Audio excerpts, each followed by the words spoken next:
And they now can hear you. Oh my Oh, god! Hi! hi. Hello. Hi! Hey everyone, hope you guys are all doing well. My name is D'Angelo, and welcome to my channel. I am here surrounded by wonderful people to play Emerald Templars, and I am super stoked to be here with them and to play this wonderful game that like I created and like I hope was wonderful, but people keep telling me it is. So thankfully, I'm starting to believe it. But this is our second episode of this campaign called a Coven of Thorns. Now, last we left off, actually, before we get into that, let's go ahead and celebrate our cast. They're probably seasoned by now after playing with me on this, but the rule always goes that the cast is required, I demand it from them, that they speak with their full chest, with full pride in themselves and everything like that when they introduce themselves. If they do, they will be rewarded with one 10% bonus to whatever role they would like, for this evening. And if they choose not to and are like, ooh, I'm nobody, then I get to do a negative 10 penalty on one of the roles of my choice, onto them. So one of my favorite little requirements that I have on my channel. And yeah, so let's go ahead and throw it over to Maria. Oh my god, it's me. Hello! I'm Maria. I use they, she pronouns. You can find me on the internet at Happy Capster, where I do a whole lot of things, including variety streaming, TTRPG actual plays, and running a TTRPG company called Goblin Society Games. Are we introducing our characters? I Yeah, missed. let's go I ahead and have zoned you out guys. slightly. No, you're fine. Let's Great. go ahead and have you guys briefly introduce your character, heritage, class, subclass, any unique Great. descriptors. Yeah. Excellent. I am playing Sadi Al Halim, who also uses they, she pronouns and is a risen black witch. So I have beautiful, long dark hair, it's kind of sugar skull painted face, and also a giant scythe. And that's who I am. Amazing. Oh my gosh. And then perfect. And then let's go over to the very dreamy Daniel. Oh, hi. It's me, the very dreamy Daniel. My name is Daniel. My pronouns are he, they, and I play Mateo, whose pronouns are he, him. And I can be found streaming video games on twitch.tv at Night Lycan, and I'm on Twitter as Lycan Knights. I'm still kind of new to the TTRPG space, so I'm not anywhere but here on Sunday nights. However, Mateo is a 6'3" tall Order of the Butterfly Vulgani paladin. For those of you who aren't aware, the Vulgani are a wolf-like people, so he's got the fuzzy ears, the fuzzy tail, and the fuzzy dog personality. Perfect. So soft. Very soft. Yeah, no lichens were hurt in these intros. Yeah, there you go. And then perfect. And then let's go with Isabel. Hello, everyone. I'm Isabel. You can find me all over the internet at Isabel is okay. I am a TTRPG writer, performer. The rest of my time I spend doing various engineering things in my regular life. And today I am playing. My pronouns are they, he, she. Pretty much anything is good for me. And today I am playing Maeve Rose, who is an Oni magi necromancer with violet skin and eyes, and standing an impressive but anxious 7'2", accompanied by her very large skeletal construct. That superior skeleton. So big. Bony boy. Big Perfect. bony boy, who I named, actually, I decided his name is Hoya. Perfect. That's Go my ahead and put it skeleton's name. in the I chat. love that way I can go name. ahead and like make sure to spell it right. And Sure. and then perfect. And then last but not least, our final member of our main cast, the ever wonderful Jen. Okay, because you can't bring me on here and be like you have to say nice things about yourself or I'm penalizing you, because that I feel attacked. I'm just gonna Good. Hi, I'm Jen, a TTRPG performer, plays Wendy on Itaewon by Night, which is an award-winning an NJ Webfest nominated entrance, whatever thing show that is an all Asian cast, which we are so proud of, and is also sponsored by Hero Forge. And so make sure you enter into giveaways, and we have some other giveaways coming up. And I'm also here. Hi, and that's me. Perfect. Okay, good. And then we're going to introduce your character in a little bit as we get further into the story. Yeah. In the words of Jason Carl, in a dramatically appropriate moment, that's when your will appear and everything. So, yeah, last we left off, you guys are a new group of Emerald Templars. You know, went through training, had been training for months together, and in your training, you finally went to your final exam, which was to go through a mock dungeon of different scenarios that you would have to, you know, it simulates what would happen in live combat and everything. Jumping over different obstacles and being able to solve puzzles and being able to, like, you know, test of strength and combat. And you were able to take down your necromancer trainer pretty quickly. And then after you whooped her, like, you guys went to go celebrate. As you celebrated, you took your oath to become an Emerald Templars officially. You have your skull and crown sort of like emblem, and you can have it wherever you'd like to. It has to be displayed for the public to be able to see, so they know that you are a full-fledged Emerald Templar. And I do want to ask, where do you guys have that symbol? Now, it can be enlarged or, you know, smaller, whether you want to have it for earrings or on your giant shield face, or, you know, whatever you'd like to do. So I'll ask you one by one, starting with, where does Mateo put his emblem? For Emerald Templars, he has it on his shield, and it matches the big ol' like sort of like iridescent butterfly leaf symbol he has on the back of his cloak. Perfect. That's awesome. And what about Maeve? I think Maeve has hers pinned. She wears these sort of like light, airy fabrics, like very suitable to the desert, which we'll see how long that lasts now that we're in the middle of a No, it's rainforest. Florida. Yeah. Yeah, so we'll see how long she can keep up her many layers of light, flowy fabric. But right now, it is like sort of pinned with like a drape of fabric across her chest and just like pinned sort of like by her shoulder. Perfect. And then what about Sadi? I think Sadi would have probably, because you said we can like change the shape Oh, if we absolutely. wanted Yeah. to. Probably made it a little bit smaller and attached it to either a chain or a strip of leather or something, and is wearing it as a necklace.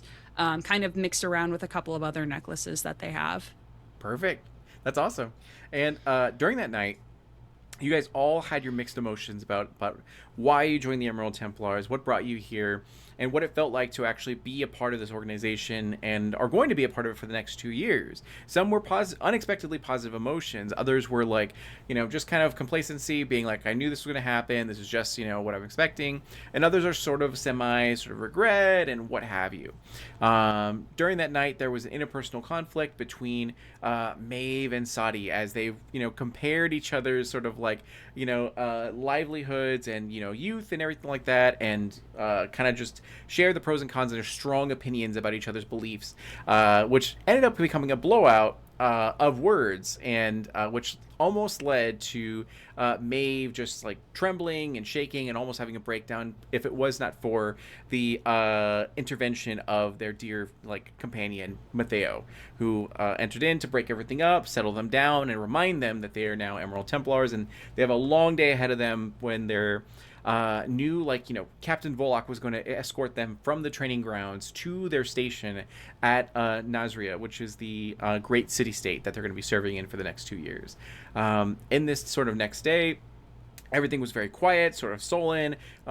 They're like friendly, competent companion. Derek's the goblin was super like all about trying to like mend fences and trying to help them out and feel better. But it didn't quite, you know, work out too well. When they got to meet their super burly, good-looking centaur, you know, Captain Volok, to be able to escort them from the training grounds to Nazria, he kind of told them that, like, you guys are Emerald Templars, you've been through training, let me see how you guys perform, let's go ahead and, you know, journey down. I'm not going to really, you know, micromanage you. I want to see how you guys do. And on that journey, you guys ended up finding that there were a merchant, or there was a merchant that actually was racing as fast and hard as they could, as his like dire hyenas could like take his carriage, and begged you guys for help. That like there's another merchant back there that is swarmed with skeletons from the desert. Please go help them because he could not. And you guys rode out there and was able to use all of your might and magic to be able to take these sort of skeletons down and save this merchant, who had explained that like, thank you so much for doing this. Here is, you know, some gifts of my appreciation. And like, this is my whole life is in this, you know, a wagon and everything. And you guys were like, yeah, no problem. And that is when you felt like a tremor of the ground and the sand. And you looked around and saw that everything was sort of shifting. And before you could really process what was happening, there was this overgrowth of vegetation that just took over the land and sky and all that kind of stuff. And you were impacted with like, you know, branches and like vines and thorns and so many other things that it caused you like harm, essentially. Some of you more so than others, as you look over to find that your companion Derek's, who had been so like, you know, optimistic and like, you know, chill vibes, had been grievously wounded through the abdomen from a branch just impaling him, and everything. And this is kind of where you guys are like right now, is sort of in the moment, as Captain Volok kind of stands and is like applying a health potion, like using healing salves over his wound and everything like that, as like there's some shuddered breaths from Derek's, as Captain Volok looks to you guys and goes like, you know, he's gonna make it, like, but I need to go as fast as possible to Nazria, to be able to make sure that he survives and to get to the proper priests and medics and all that. So I'm gonna go ahead of you guys, as he hurries and looks to each one of you and goes, you're gonna be alone for a bit, but you know, you guys have a map leading you to Nazria, as he kind of indicates to you, as one of you does have like a map that showcases the local area. And he goes, just do what you can, get there as fast as possible, and, you know, report to the Emerald Templar, like, you know, facility, and, you know, stay safe, be smart. And, you know, as he just takes Derek's, puts him on his back, and then rides off. Is there any questions or anything you'd like to say or do at this time as he's about to head off? Oh, muted? I don't think I have a question for Captain Volok, but I might have a question for you, the GM, Sure. or lore master. So how far, like how many miles are we from Nazria? Because we would know that, right, before setting out. Yeah, go ahead and well, let's say that you are the one that has the map. You pull it out of your bag and you unfurl it to see, you know, try to figure out where you are. Go ahead and do an intelligence and like navigate sort of roll. Okay. So you're gonna roll your D10 or D100, and then add those two bonuses together and see what you ultimately end up with. And you're gonna need a 30% to succeed or higher. Okay, and I'm adding intelligence and navigate? Correct. Or... Yep. Yes. Okay, so I rolled a 72. Okay, good. So with the 72, you have a critical success, meaning that you recognize, like, using landmarks that you can still see kind of over the vegetation in the distance. You can pinpoint where exactly you are, and you know you're about like a mile and a half away from Nazria. So you're not too far. Okay. It's still a hike, but you know you can make it. You're also going to remove 5 anxiety from yourself for that critical. As you're like, you feel comfort in the fact that you know what you're doing, you know where you are, and all that. Yeah, you have your bearings. And oh, that takes me below half. I thank you. I needed that. Okay, good. And yeah, so as you watch like Captain Volok just ride off, you are there with the merchant that actually is just reeling that the fact that he's alive. He does have like a wound, but it's like very minor, superficial. His hyenas are all miraculously totally safe. And as they're like around him whimpering, and he's like kind of petting them, and he looks over to his carriage that's completely demolished, you know, nothing that was salvageable is in there, and he goes, well, if you guys are heading to Nazria, I can walk with you, because I know the way. I travel these roads quite a bit, and I think I know where I'm going. And he's saying this as you're probably looking at the map, Maeve, as like, and you're like, okay, I also know, you know, now where to go. And he goes, do you mind if I tag along? Because I'm pretty sure I'm going to die if I'm not with you. And no, yeah, absolutely. Absolutely. You can stick with us. Yeah, I'm pretty confident of the way, but if you have local knowledge, that would be helpful. Definitely. He's like, sure, I know a bit of a shortcut that can take us probably around there as long as no weirdness kind of has occurred. So like, just follow me and I'll lead you guys there. By the way, my name is Murdan. As he kind of like is still sweating, has a little bit of wounds, but ultimately he like gives you a slight bow and goes like, thank you again for everything you've done. What were your names? As he kind of looks appreciative over to you.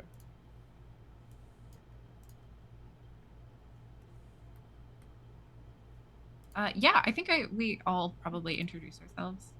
Mateo By doesn't. name. Oh, really? Interesting. But well, not because he doesn't want to. He's distracted. He's an Order of the Butterfly Paladin. He is a very nature-oriented man, and he suddenly finds himself in this surprise, almost paradise around him, and that is kind of his only focus right now. He's part like basking in its beauty, and part sort of trying to figure out what is going on. So Where did this come from? why don't you go ahead and give me a intelligence and focus roll, as you yeah, just go and give me that really quick.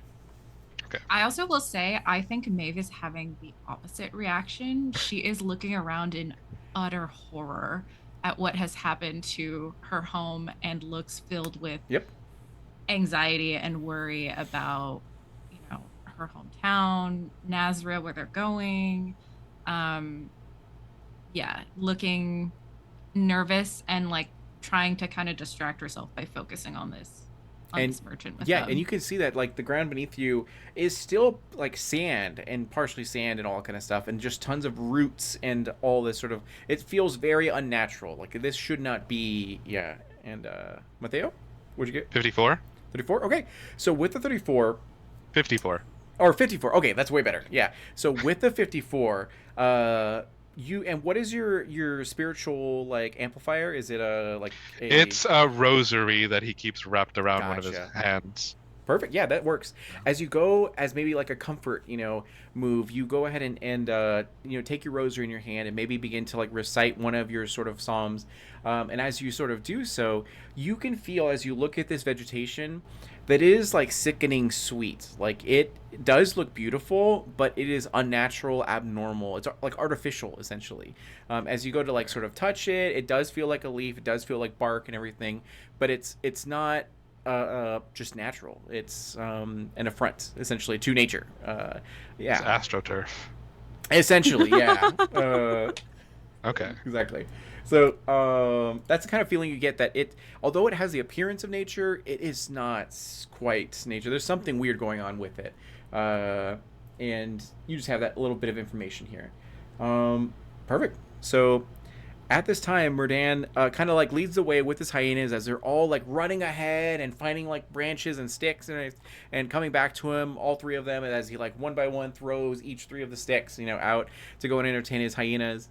And he kind of asks, so the Emerald Templars, huh? Like I've always wanted when I was younger to join the Emerald Templars to see what they were about. It sounded like a world of adventure and all that kind of stuff. But I guess it kind of is, right? This is like, are you guys like seasoned sort of like Templars? Been around the block a few times? Like, is this like a Tuesday to you guys? No. Yeah, Take everyone all gives of each other a that. nervous look, I think. Maeve just looks uncomfortable. This is our inaugural outing. Like, And he says this still sort of, he's obviously still sort of semi-distracted in the way he sounds, but now he's actually focusing a little more on the party as they've begun to like sort of move and travel.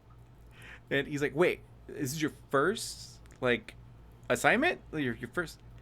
He's like, well, I mean, that's fine. Like, you guys have been Emerald Templars for a while, right? Like, you guys have just like been. As he sees your kind of reaction, he goes like, oh my god. As he goes, all right, well, I mean, you guys had to pass, some sort of exam, right? They didn't just give it to you, your emblem, unless they did. As No, we passed an exam, but it didn't cover magical forests wrought by an angry god. I I don't don't know if it was an angry god, but... And he turns to Murdan, and he gives him a sort of tries to give him a comforting smile. We will do the utmost in our power to keep you and your Are his hyenas still with him, or did they Oh leave? yeah, they're dire hyenas. Yeah, they're like Okay, they're making quite sure. large. Yeah. You and your companion safe.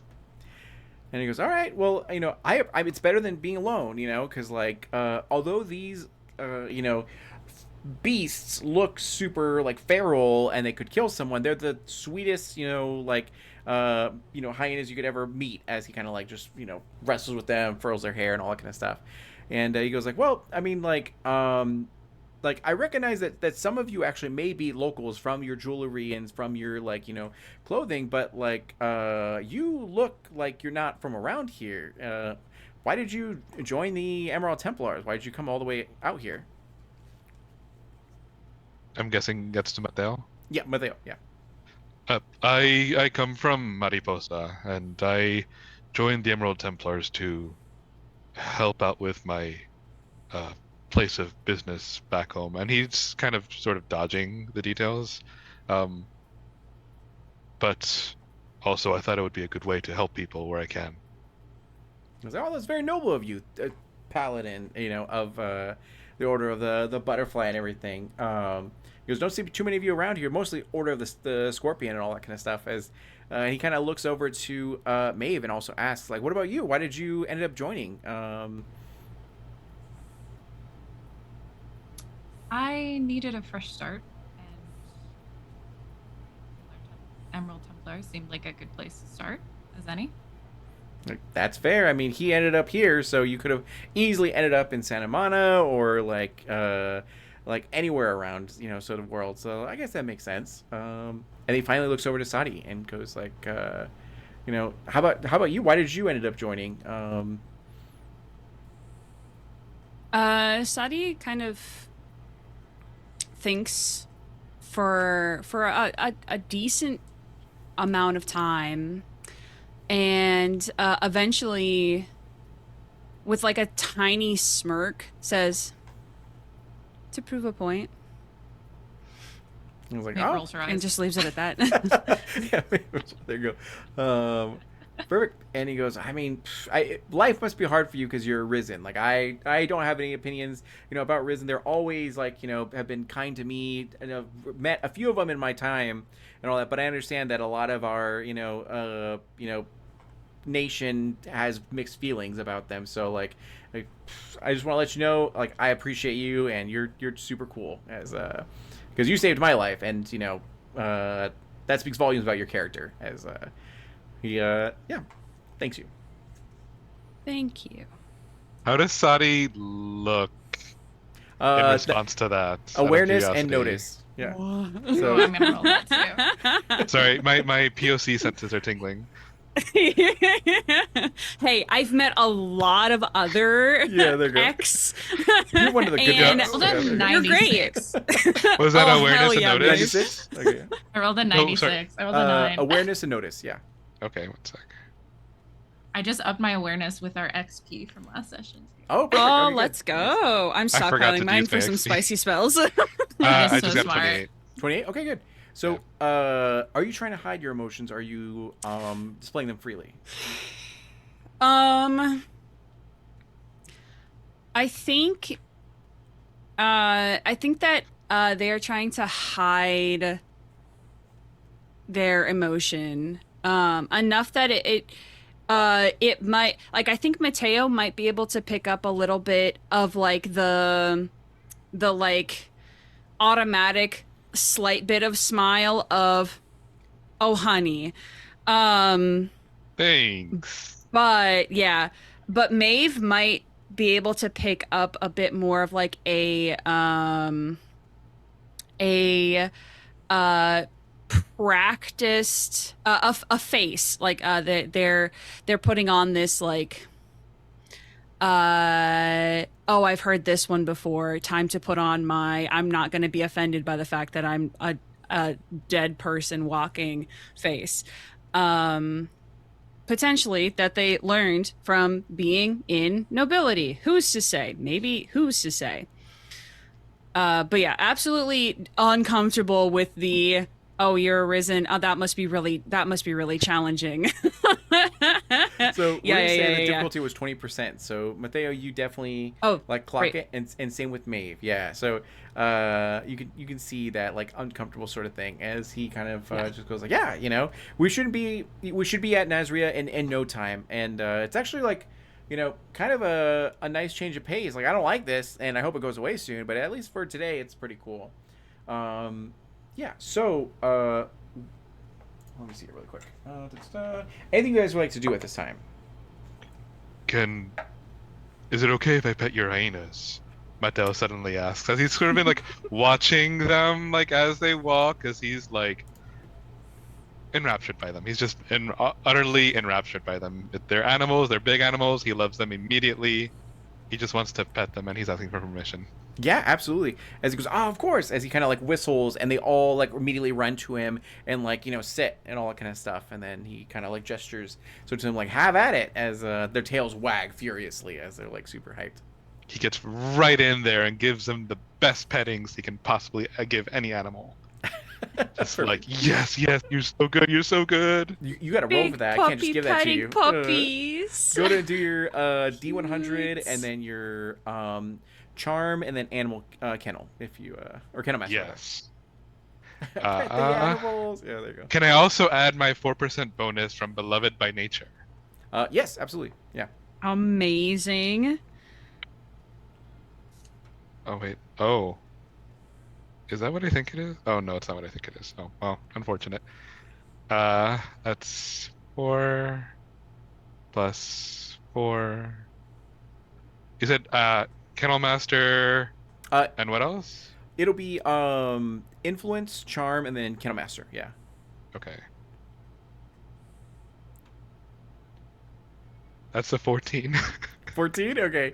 Did you roll a 0? I rolled a straight up 0. Oh my Oh god. my god. You're unsettled by the weird plants that aren't plants. You failed at petting the hyenas. Yeah. So essentially what I'd like happens to reroll here, my character, please. So essentially what happens this time is that you go to them and are like, you know, petting them and everything like that. And as you're sort of petting them and like sort of getting into it, the joy from like interacting with animals that's normally there is not there. And the reason being, we're gonna like actually combine this with your previous role of like being an Order of the Butterfly sort of like paladin and being able to commune with nature. You get a sense of sort of you know, animosity, malicious intent coming from nearby as you kind of like, now if you want to try to notice this, you're going to go ahead and roll your notice and awareness check, and you're going to have a plus 10% because of your previous sort of experiences. Yeah.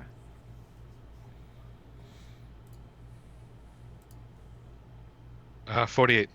40, okay, good. So as you guys are traveling down, you guys are like getting like winding around and everything like that, and the hyenas are just running everywhere, or are kind of like they were excited about the pets, but then like, this guy kind of sucks at petting, as they kind of like feel this. My heart. And Mateo, you feel your spider senses tingling as you essentially look over and can like see that there's a tree that's quite large near you guys that is like totally looks like other trees, but then begins to shudder and sort of shake as you see that like vines are starting to slink down from its actual branches and try to wrap itself around your companions and all kind of stuff. So you're able to clock this. Do you want to send a warning or just straight up like attack or anything like that? He would sort of just like hold a hand out. Oh, watch out! There's something's happening. Okay, all of you are alerted at this point, and then you kind of like look around, and then you can see that the vines are kind of there, and immediately it snaps into action as it just no longer is like trying to be subtle, but it's just like and begins to shudder as yeah. So I'm gonna need all of you to go ahead and roll your D100 and then your agility. Oh, and now I rolled a 0. So No. I'm at a whole 2. All right, can we get a 4 for zeros today? Oh my god! All right, so and then Maeve, you said you had 2. Yeah, just 2% because that's Okay. my awareness or my what agility. Agility, yeah. Is this just agility? Correct. Okay. 44. 44. Okay, and then Sadi. 30. 30. Perfect. And then malicious tree. I love the name. Seems very on point. Perfect. They got a 90. That there tree so, is looking malicious. Nice. That is awesome. So they're gonna open up this fight as you kind of like tell to them, Mateo, that like you know something's happening. Be aware and all kind of stuff. As maybe you like grab the hilt of your sort of blade and be able to pull it out, and everyone sort of jumps into sort of action. Actually, oh yeah, your skeleton's right here, so you're totally fine. And I was trying to figure out what that fifth person on there was, and I'm like, it doesn't have a name. Who is Me this? too. like, da-da-da, yeah. I was literally about to ask, can we get my skeleton up there? He's already there. And was it Hoya? Was that how you spell it? Yes, like the Okay. plant. Yeah. Perfect. Okay. And there we go. All right, cool. So they're already up. You already paid that. So they're going to go ahead and try to strike. Now, they get 2 attacks on this. So the first one is actually going to go towards Mateo because they're the one that like noticed first. And that's a 30% against you. We're good. Okay, cool. So it ends up taking like one of its large sort of branches and then just swings it as if to crush you sort of with it, and you're able to sidestep, use your shield, whatever it is that you want to do. Unfortunately, the next one goes to Sadi with a 70. Yeah. Okay, Mhm. yeah. Yeah. And what is your defense? 30. 30? Okay. So that is going to be a critical success. Nice. I cannot. No, I Yeah. shouldn't. I'm already almost at half my limit. If it helps, I can, Oh, yeah, don't- you can hear the amount of dice if you want to decide. Right. Don't listen. Listen. Of all the people to go down, I'm the one who's most likely to get back up. Naturally. That's very true. You're arisen. unnaturally, Yeah. I should say. You are arisen. So that is going to be 13 damage as they like slam down hard and fast. The first one goes over to Mateo. He's able to deflect, but the second one finds purchase as it smacks into Sadi. And they do not have a special. That's physical damage, right? Correct. Just physical stress. Yeah. Nothing Okay, special here. I'm over 50. Over 50. Okay. Perfect. I'm So past your movement speed is decreased by half, or I think your agility is like halved. But then your fight is increased by like 4%, as you're above 50% of your physical stress. So Its movement is halved. movement is halved. Yeah. Your movement is halved. Okay. Fight plus 4. And then after them, it's gonna go to Mateo with a 44. Okay.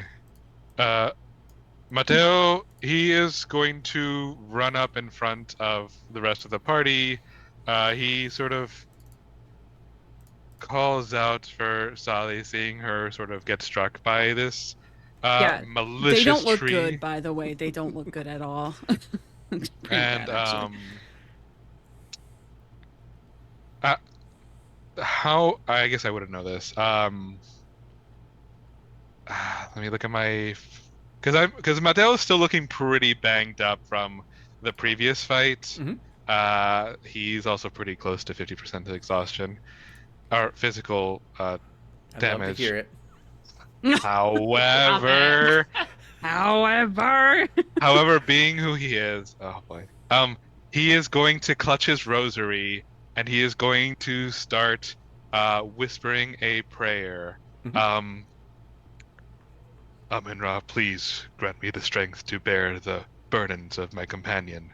And he's going to use his prayer of the martyr to try to transfer 8 of Sadi's physical stress. Okay. So Sadi, you're gonna heal for 8 physical stress, and then Mateo's gonna take 8 physical stress. Yeah. jeez. As And- you Listen, every little bit helps. He's over 50%. Okay, so it, Hey, welcome. yeah, it goes ahead and the same thing. Movement speed's halved, but your fight is increased by 4%, which may be beneficial because you're a melee focused character. You're like a martial Yeah. character. Oh, wait. Also, Go for it. does this happen? Oh, it's if my anger. I was looking at my feral form and it's if my anger goes up 50%. Never mind. I'm good. Yeah. Okay, and then is there anything else you'd like to do? That was my action. He is going to move over here. Mhm. Actually, he's going to move over here. And that's where he'll end his turn. Sure. Okay. So Yeah. then after that, it's going to go to Sadi. Okay. Sadi is not pleased.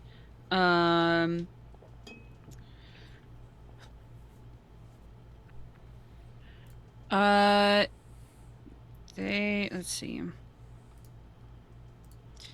I think they are going to.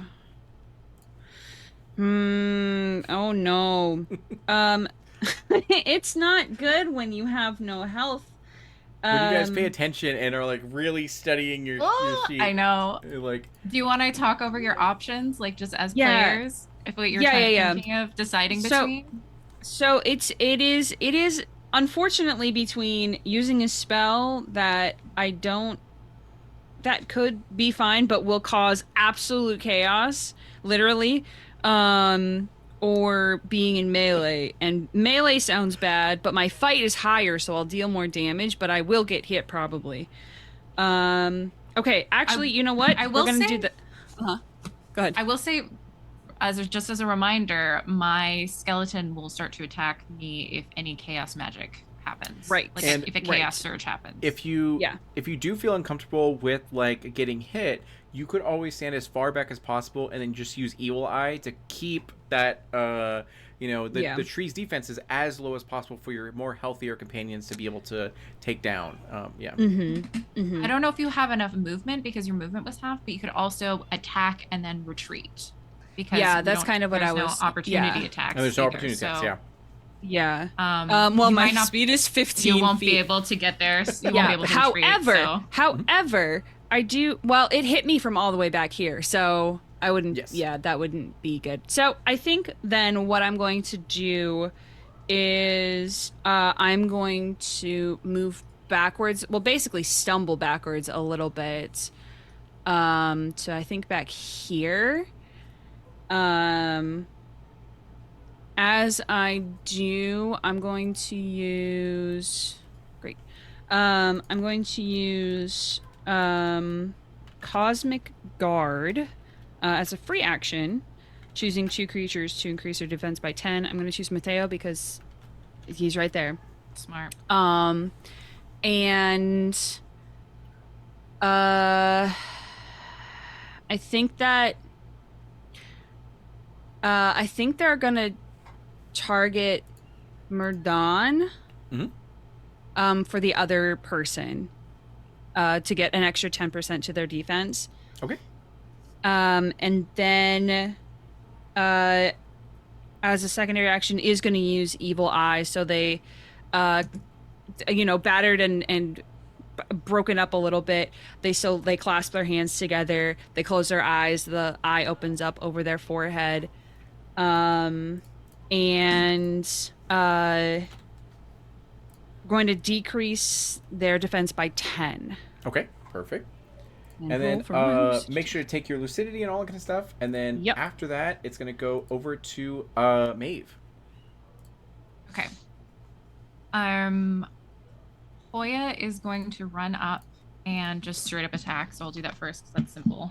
Sure, go for it. You're going to get a 10% bonus for like flanking with you and Matteo working together.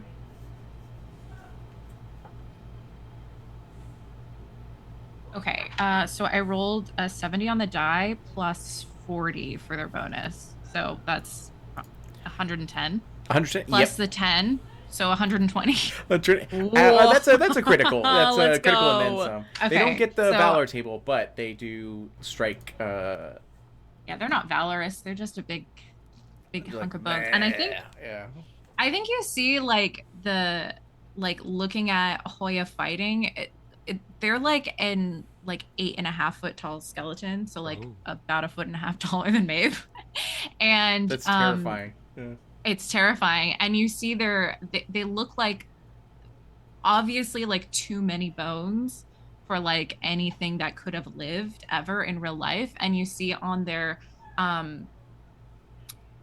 like forearm, instead of just like a regular bone, it's like serrated with like rows of like teeth, and they like slash Ew, that's through so the wild. vines. Oh my gosh, So Where good. did they get that one? that's so cool. Where did they pick that up? Yeah, right. So that's 5 on the first roll, and then 6 on the second roll. So it's 11 only 11 damage. Okay. From that. Damage is damage. Perfect. All right. And good. then, so that's my skeleton's action, and then for my action,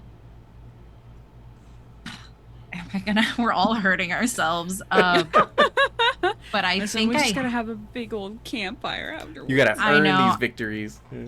I feel like Apparently I feel like I have to risk it because I just want this thing to be dead as soon as possible. I also think Maeve is like horrified, like aghast and like disgusted by this thing. And so I'm gonna roll my blood bolt. And so you see in her hands, she's clutching like a bone sphere, which is her arcane regulator, and it like pulls blood out of her palm like sweat, and then like shoots out at the creature. Oh, and I rolled really well. I rolled oh no, I rolled really well. That's great for anything except for magic. Let's get out the book. All right. Oh no, he's opening the big old book. 108 because I rolled That's a 9. great. Okay, that's so 108 will be a critical. So go ahead and roll your damage first, because your damage will always go first, and then the chaos magic will then happen. And then everything bad will happen. Right, Yeah, because then doesn't the chaos magic trigger the other thing? Yeah, my skeleton will freak out. Yeah. Maybe it'll freak out in the tree's direction. Like in a good way. Like in a helpful way. Let's direct that freak out. And not freak out at I Mateo. rolled super well at my It'll be fine, damage it'll be too. I just rolled 2 6s. Let's go. Which Oh my god. All right.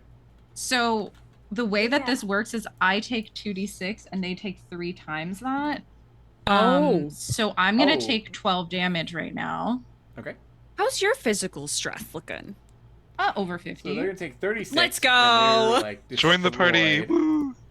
Okay, so you destroy this thing as That's good. and it's probably a panic move, as you saw that like Yeah. right next to you, Sadi was doing totally fine, and then suddenly they're just like shattered as they like have been hit with all this kind of like stuff, and you're just like, and then And I think I move forward to try and like get the skeleton to follow me instead of attacking Mateo. okay. Because I Greatly appreciate that.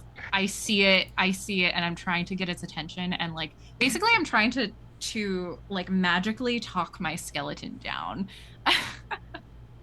That's amazing. Oh my gosh. All right, so let me look at something really quickly. How to kill my Yeah. players with skeletons. So many Why don't you just options. kill me Yeah. right now, because my skeleton does a lot of okay. damage, and I just did a lot of damage to myself. All right. Do you want me to roll for the chaos magic table, or would you like to?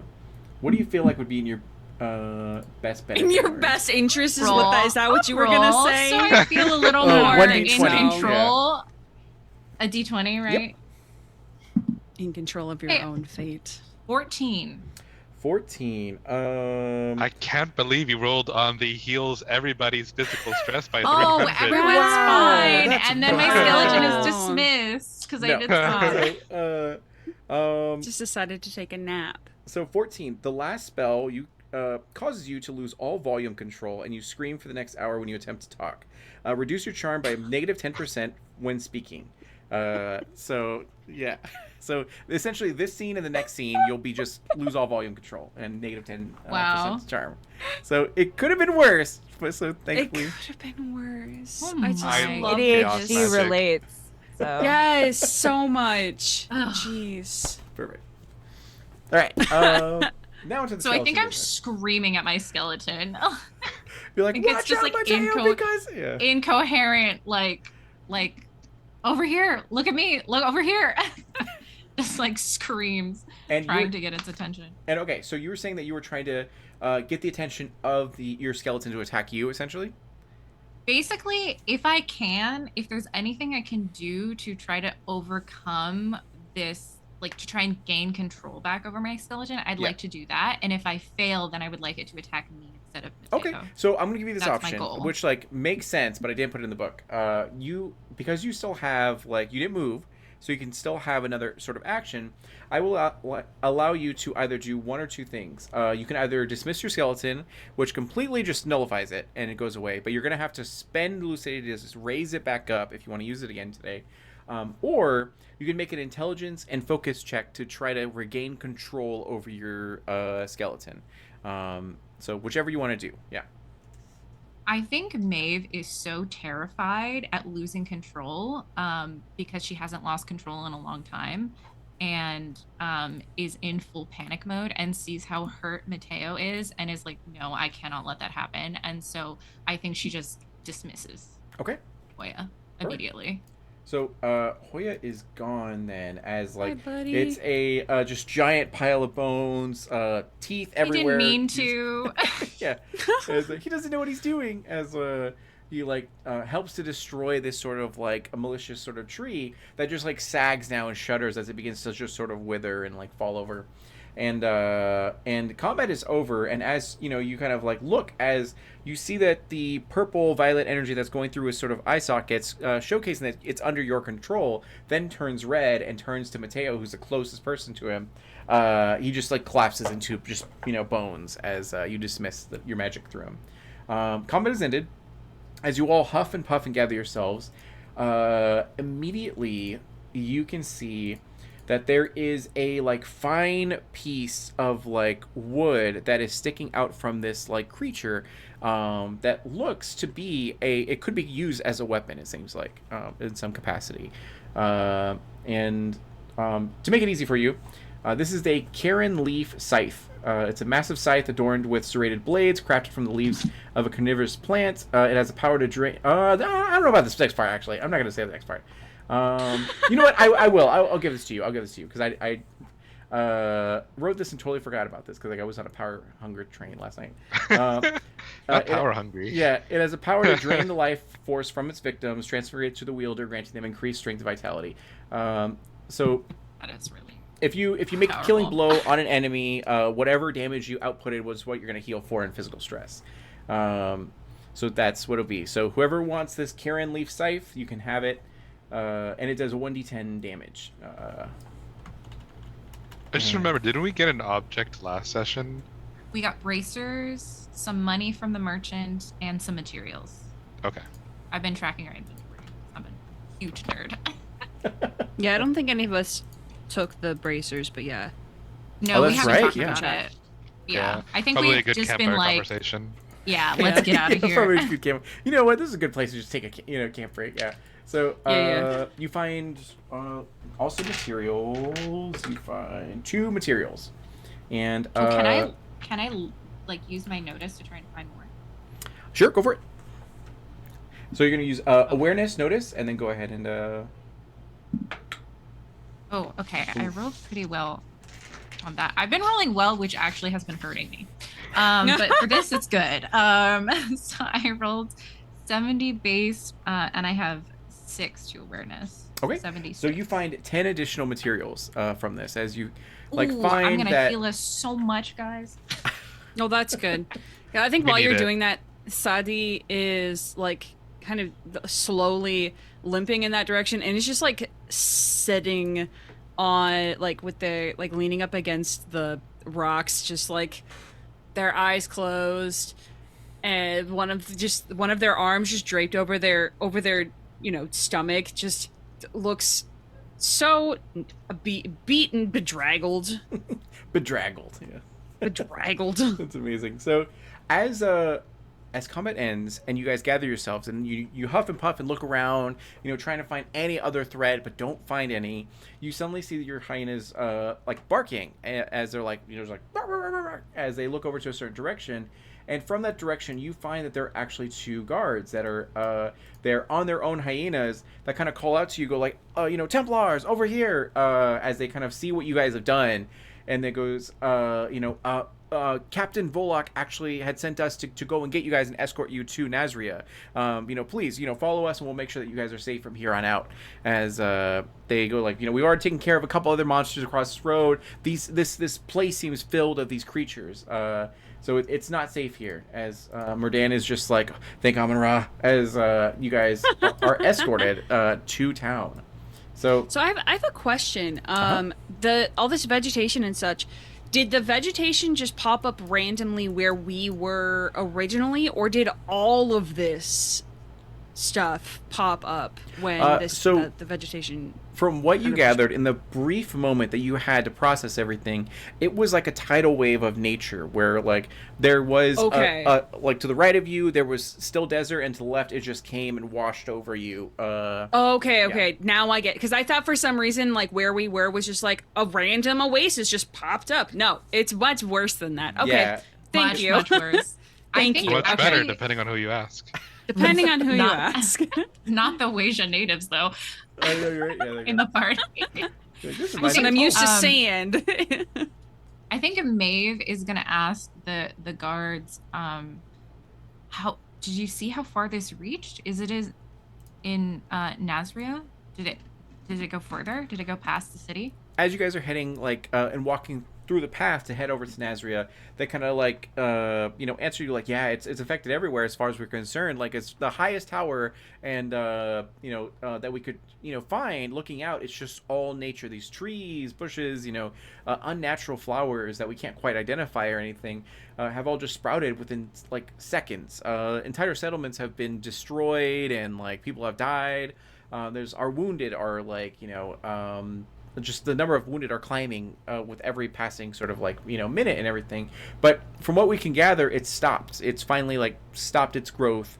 However, for every single branch that we like sort of destroy, it seems to want to regrow. As you guys look back and see the malicious tree that you guys had slain, already there are like leaves that are like replacing what you had destroyed, and like probably within hours it's going to grow back again, essentially into the same sort of creature that you guys had just slain.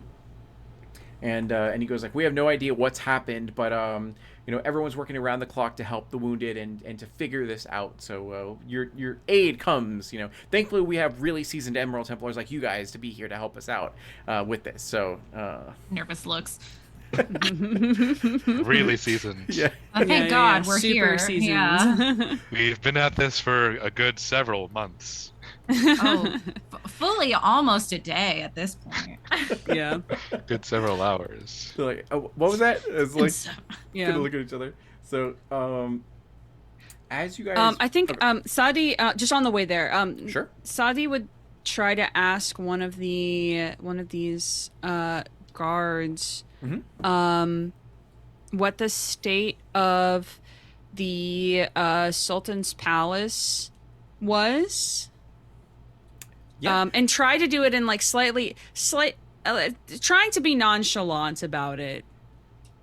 Like, so how's the Sultan? As like you kind of Yeah. Well, like kind of framing it as like piggybacking off of what Maeve was asking about, like oh, what this are went the over main all of structures Nazria. that were affected. Yeah. But very specifically being like, so places like the palace. Throw in a couple other places to throw the trail, but mostly the palace. just like random. Yeah, but also the palace.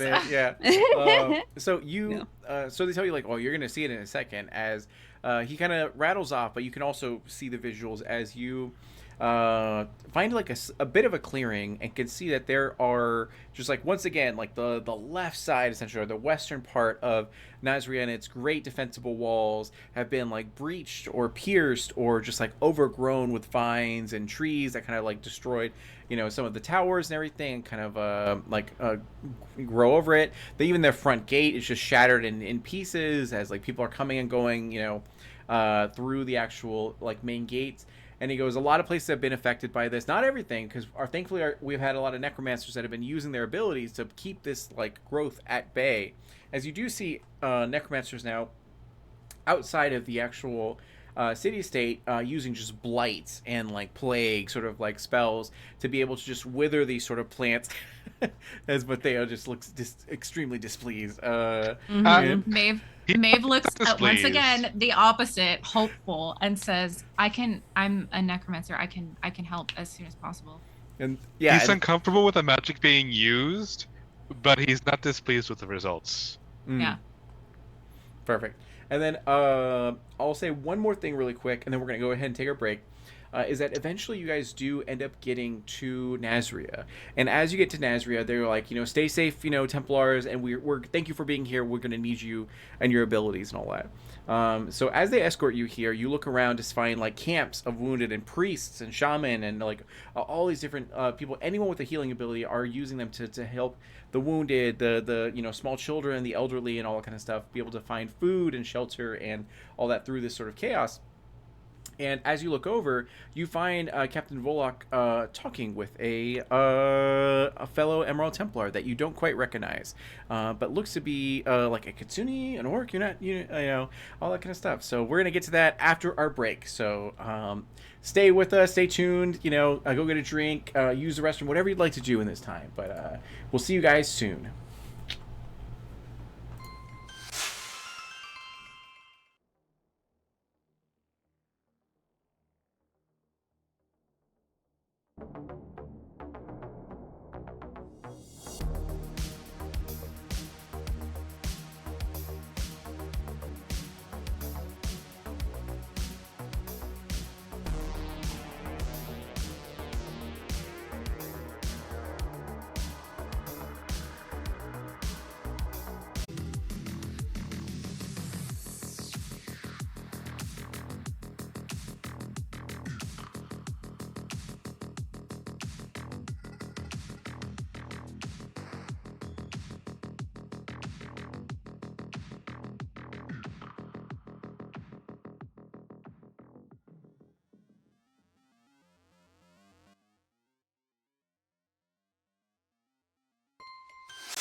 And they can now all see you and hear you.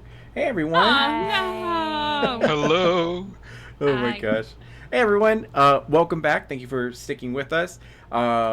This is the second half of our second episode of Coven of Thorns and Emerald Templars campaign, where these group of new, fresh recruits were on their, not even get to the first mission yet, but on their way to do their first mission when suddenly they got overwhelmed by vegetation, just wild growth of plants and everything overtook this vast desert, and now they have to race over to the great city-state of Nazria to be able to join their captain and get further instructions and orders in the safety of this, like, of society and the settlement and everything. Along that way, they were chatting with their, merchant friend that they were able to meet and, get to know a little bit with his three hyenas. And suddenly they were attacked by this malicious sort of tree that was, hiding, waiting for prey, and then struck out with, violence. Lots and lots of physical force. And, wounded our companions here. And after that, they were escorted by guards as they made it to Nazria, as they can clearly see their centaur friend and also another Emerald Templar. So Captain Volok waves you guys over, essentially, and he kind of has you come over to him, and as you approach, they see Harmony. So what does Harmony look like, the physical description aspect of it? So Harmony is an orc looking, but awkwardly a lot smaller than an orc averagely would be. And you notice that she also has kind of like fox ears with pale green skin. That just looks like it's never really seen any sort of sunlight. And you see the silver hair that is like tight to her head, kind of pulled back in a really tight bun at the base in the back of her head, and she's wearing like a hanbok top with it tied, And then instead of wearing the normal skirt that you would think that she'd be wearing if we were gonna be looking at like a Korean harmony, like she's wearing like pants, which is kind of like, like wide ajuma pants that don't go all the way down. They just like flare out at the calf and then like stop. And very lightweight fabric, and is just kind of standing there in that like old person stance with their like hands behind their back, like nodding at what the captain is saying, um half listening, because what they're really thinking about is how much food they're going to have to gather for whatever it is that the captain is talking about, because normally it just means that I have to work somewhere. Your already old bones feel a little bit older as you list all the situation. Yeah, perfect. So the token that I have obviously doesn't represent your character, but I'll try to find a better one. But we'll use this one in the meantime. Yeah, sure. And just to confirm, would you say that you are, at least with physical appearances, are you leaning more Kitsune or are you leaning more Orc? Definitely more orc. Definitely more Orc. Okay. So I think that like most people, like if it's possible for them to Mhm. like put their ears down or put them away, right? Because they can kind of shift. Most people would just think they're like a very small orc. Perfect. So yeah. That works. Okay, good. So, you guys arrive here, and you guys are like sweaty, bloody, like hurt, and everything like that. Except for Sadi, who is just like can't quite feel pain, so you're just like walking, even though you have like a broken leg or something like that, and you're like totally cool with it. And yeah, he goes like, "I'm glad to see you here." As he obviously sees the wounds, and he goes, "Is anyone grievously like wounded or hurt? Like here, because I had to go through some hard battles, like in order to get to the city." Mateo looks pretty bruised and banged up. And he's sort of been walking with a limp since that fight and into the city and as we're walking, but he doesn't say anything. Well, that's ironic because Sadi is going to immediately point towards you. Yeah, Maeve coughs up some blood and is like, I think we could all use a little bit of rest right now or healing. But we want to know what's going on first. Sure. How's Derek? How's the city? What's He happening? he does go ahead and pull out two great value like red potions essentially, and distributes them, sort of to you guys to decide amongst yourselves who's going to take it, essentially. And he goes, yeah. So for Nazria has been impacted like all other places by this like overgrowth. We're unsure of what the source is, but we're like scouts are being sent out, and I was just about to talk with the Sultan and their like council about these sort of issues. I'm gonna have you guys join me. And by the way, this is Harmony. This is our representative of the Emerald Templars within Nazria, who like vouched for us to have a facility here and sort of be here. And we're gonna say that you have like a little bit of a higher rank, maybe like lieutenant or something like that. You have some years on you. Actually, it's your story. So what is your story as far as Harmony goes? For like how long has they been in the Emerald Templars, and are they there long term or just like serving your 2 years? I feel like they would have been there long term. They had an upbringing that basically made them want to use their skills for the greater good and didn't really have a home to go back to. So they just kind of stuck it out for the long term. Perfect. So yeah, you have your rank. You see that your emblem has a little bit of like markings in it to showcase your rank within the faction and everything. And is there anything you'd like to say to this like wounded sort of risen and like this Volgani as well as this Oni that all seem fresh faced and their emblem is bright and shiny, but they look battered and bruised as they like are here. Still leaves like in their hair and like all that kind of stuff. The leaves were there before he got injured. Harmony will just look at kind of like a little too long, uncomfortably stare at each one of you. not really saying anything until they've kind of like taken each one of you in. Um, and Maeve, did you say that you were very tall? Extremely 7 foot. Okay. So then I imagine Harmony just kind of like scurries over to you, looks up, and is like, I mean, I have tall family members, but you're you're very tall. And then reaches into their little like inside pocket and hands you a red bean bun. Maeve is like on the verge of tears right now. She's You're been like- having a hard time, and she just takes this bun and just takes like a big bite out of it and just thank you. Just very like surprisingly emotional at this. Harmony, why don't you go and roll really quickly for we're gonna do your intelligence, and then we're gonna do your craft, and then your chef score, and then of course your DO100. So like, and then see. Oh my gosh. Okay. Yeah. So you're gonna roll your D10 if you want to, and then see what that is. Okay, a D10. Okay, I'm gonna do that. Go for it. Yep. A regular D10 or like a Yeah, regular D10 is totally fine. So go roll that. I got a 10 / 10? 0. Okay, well that's a 0. So they aren't the best batch. So go ahead and see what your other bonuses are. So you're gonna look at your intelligence or intellect rather. My intellect is a 4. So 4, and then craft 6. 6. So This that's is 10. 10. And then what is your chef score? My chef score is a 4. 4. Okay, so 14. So that's like any other roll, and it would have been awesome. Wait, yeah, okay, yeah. So with a 14, you're still like it's still solid. You know, it's fresh, and like it's warm food that you've had for the first time. So it's still gonna heal you for 10 anxiety as you go ahead and like sort of like devour it and everything like that. All of you are gonna. You heal have no for, idea how needed that is.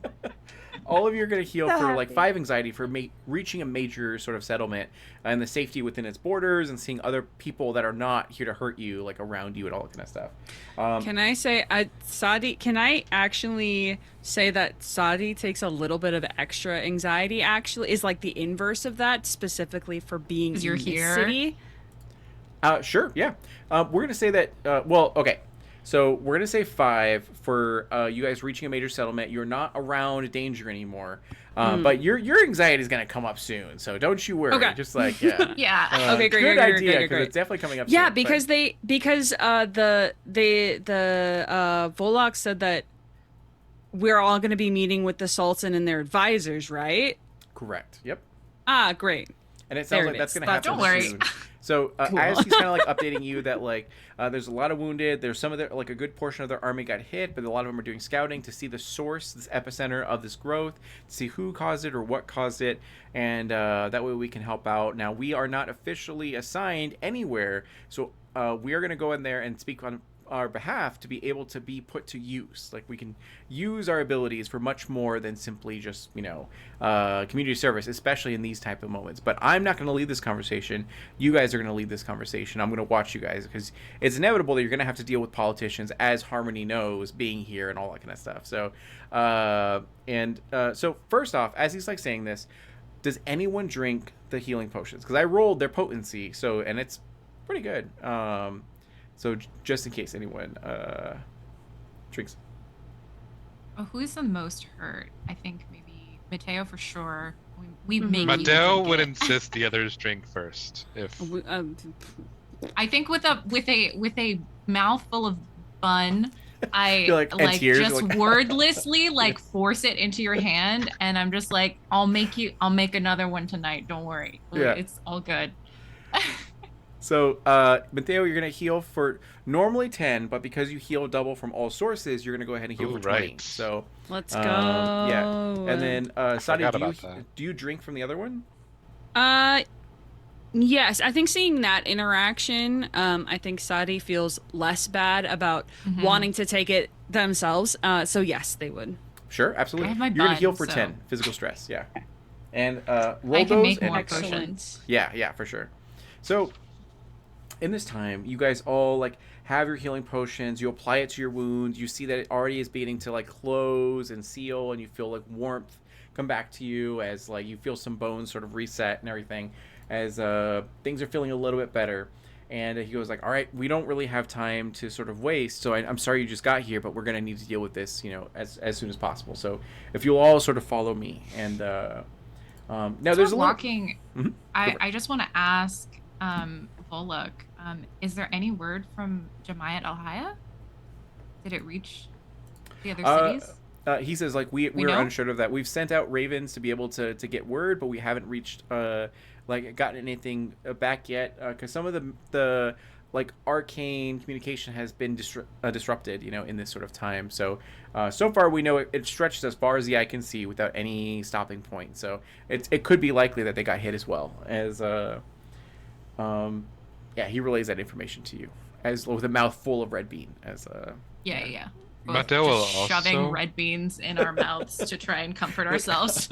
Mateo is also gonna sort of walk up next to Volok to ask him a question as well. And sure. Any news on Derek's condition? And he goes, Derek's is gonna live. We have, I paid a couple like higher up priests to be able to apply their prayers to him specifically, and I watched him be able to wake up and ask how you guys are doing, and he's gonna be doing fine, but he's gonna sit out the rest of this for a while and serve here and be able to help out with what I can here. Okay. So for now, I'm going to go ahead and assign, because this is an emergency situation, Harmony, you're going to actually assist these group of like recruits with any missions while they're sort of like serving here. And he says this to you, and you've known Volok, you've encountered with him, before, and he's more of a like voluntold person, not an asking sort of person. Do you want to refute it or say anything in response or anything like that?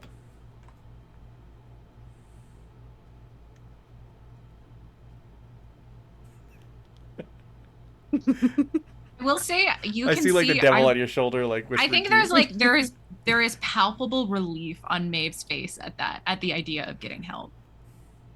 That's their reaction. Mateo looks concerned because this is a little old lady. Maeve has seen pretty powerful little old ladies, so Sadi looks kind of impartial and distracted. So. Yeah. Valid. So valid. Harmony's going to look up, sigh, take out their knife from their hip, just start wiping it on their little rag thing that they have on their pants for their wiping knife thing, and look at them and go, well, I mean, it's either that or you're sending all these new people by themselves, huh? It looks like that. If it were any other situation, I'd let them handle it on their own, but this is a little out of their league, as he looks at Mateo limping, and same with sort of Sadi and all that kind of stuff. Oh, he had a potion. He's much better now. Yeah. There's still blood all over Maeve. Fine. He's like, much appreciated. As he gives you that that thanks, which is very rare for Volok. But at the same time, he knew you were going to say yes anyways, because you literally can't do the chain of command and all that kind of stuff, and the circumstances. But still he tries to pay you that sort of respect. Now you guys are about to reach the actual council chambers of the palace as the guards go. Yep. Just a quick question. Because I forgot, I have quick healing as well. Got me. It mentions that I can either heal for 1 physical stress or for an additional 2d4 physical stress. I'm assuming the latter is in addition to when I receive healing. Yeah, I think it's when you. Let me look at the book. Hold on, let me see. Because I think it was a cool book. When you exit combat, I think that's when you get that immediately. Okay, so can I roll that then? Yeah, go for it. Okay. Because I looked it up really super fast.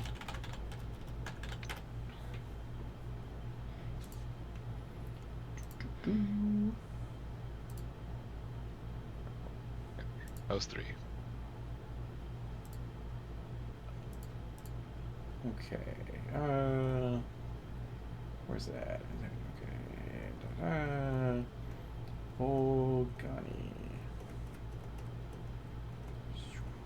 There we go. Quick healing.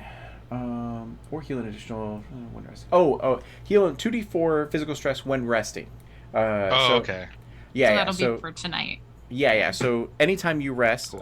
that's when you're gonna get that 2d4. But every turn of combat, you're gonna heal for 1 physical stress at the start of your turn. Yeah. Nice. Got it. And then, which technically, because of your other thing, you're gonna heal for 2 every turn because you get double Oh my healing god. from all sources. Yeah. Did I accidentally somehow build Break, an yeah. awesome auto healing? You Exactly. can never Auto die. healing tank. Let's go. I was just like, let me choose some cool things I like here. Regenerating paladin. Yeah, exactly. So cool. Hell yeah. I'll have to keep that in mind. All right, so You're just like, oh, uh-oh. I know, yeah. You did call this a stress test. Here we Right, go. exactly, yeah. So long as you don't go down, you'll never go down. right. So as you go ahead and meet with Volok, he kind of guides you down the halls of the palace.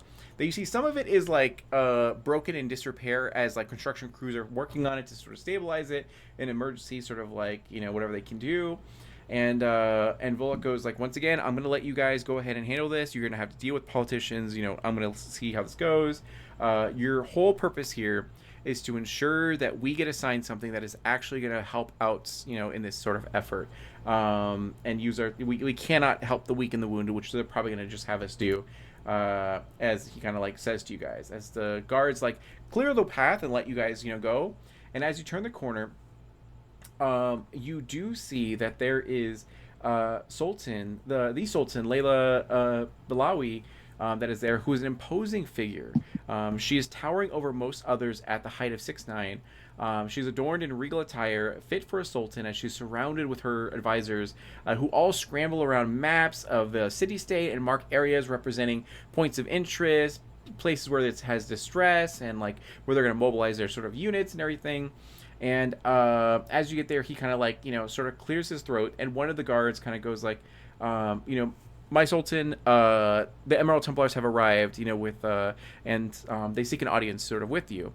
And you see her kind of like give a sigh as her advisors do stand at attention and kind of short their conversation to be able to look at you with respect and everything. Whereas she kind of gives a like sort of scoff and then lazily sort of turns around to you. Immediately when they look at you, Sadi, you're gonna take. Let me roll this really quick. You're gonna take 9 points of anxiety as you look upon this like woman for whatever reason, and Who could say? yeah. So she goes, Emerald Templars, I thank you for making your journey here. And, you know, as we agreed with, you know, Templar Harmony here, we are grateful for you to be stationed within our, you know, city-state. You know, under such times, we could find no better use, as you see her, like, linger a little bit, being like, there are many who need food and aid and healing. So why don't you go ahead? Your service is going to be best used out there to heal whatever, you know, you can do to help out by moving crates and doing what you can. As she gives a half sort of smile and a slight nod. Now, she is nobility, so she's high up there. So she doesn't have to address you with any sort of like, you know, pleasantries, but you see that she's trying to make an effort, even if it's like really, really half-hearted. So who amongst you has the bravery to be able to talk back to this sort of Sultan? Maeve? Yeah, I think Maeve would step forward and say, like, give the proper, like, honorifics to the Sultan, and be very respectful, but they would say, with all due respect, we are a powerful necromancer, 2 very powerful witches, and a competent and impressive paladin of the Order of the Butterfly. And we believe that our services would be best spent utilizing our talents, as well as, speaking for myself, and I sort of glance over at Sadi, some of us come from Wasia, and we cannot just move crates and stand by as our home is destroyed. Okay. Her eyebrow like twitches a little bit as you talk back, but she processes your words. Go ahead and roll your influence, your charm, and you're gonna get a plus 4% bonus because you're actually from Wasia. You're a child of the desert, so you know this culture and how to exactly, address the Sultan. Yeah, I'm trying to be super respectful, but I didn't roll super well, but I'm probably gonna use a vice. You also have your 10%. You all have your 10% from this. Yeah. Okay, I think I'm gonna use everything because I only rolled a 2, so it's a 20% base. Okay. I have 4 to influence, and then I have 8 in pride that I'm gonna use to try to, Good. be as put together and not show how nervous I actually am. Sure. Because Maeve is very she's actually believing everything that she's saying, but is also extremely nervous and loathes the nobility and is really desperately trying not to show that on her face.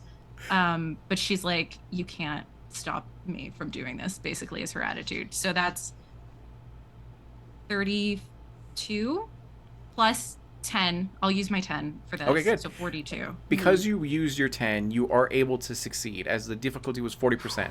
So, yeah. That was close, gang.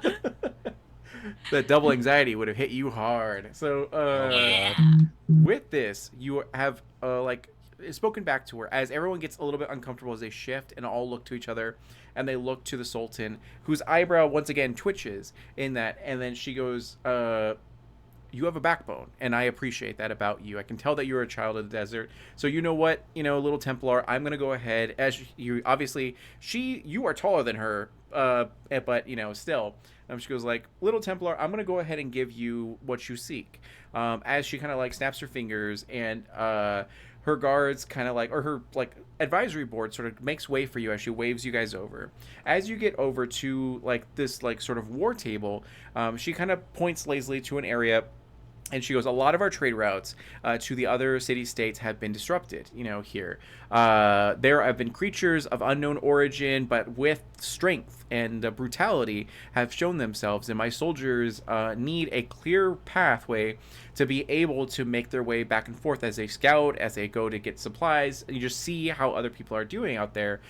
So I'm going to have you guys be assigned to one of our main trade routes to be able to clear that road to ensure that when they need to travel through there, they will have no resistance. And that is the best way you can help us out. But I'm telling you, if you're going to go out here, I need you to clear out that road. So that, because this is a very vital mission that I was going to give to someone else. But if you're going to volunteer for this, I can assign them somewhere else. As she kind of gives that to you. As Volek gives you guys a subtle thumbs up. And kind of speaks up now and goes, my Zoltan, we will see it done. Your will be done, essentially. And she goes, very well, that'll be all, as she kind of waves you sort of off. Let me do one more thing real quick. Yeah, no, just fine. And she just looks at you she barely looks at any of you. She does address the captain because she can recognize the rank of this Emerald Templar and goes of course, and she does take a moment to look at Maeve in the eyes directly, and having the eyes of a sultan weigh on her is quite intimidating, but you pass, it and everything. So you guys have your assignment. You walk out from this area. And as you're walking back, you can all breathe a sort of sigh of relief as you're no longer around this sort of pressure or anything. Any questions or anything? I took my stress in from using pride and anger because Maeve is seething. She hates the nobility so much. She hates to be talked down to. And she knows how to grovel before them, but she is livid. And is showing it now that they're out of sight of the guards. Your horns grow a half an inch as yeah, they get a little bit brighter. Yeah.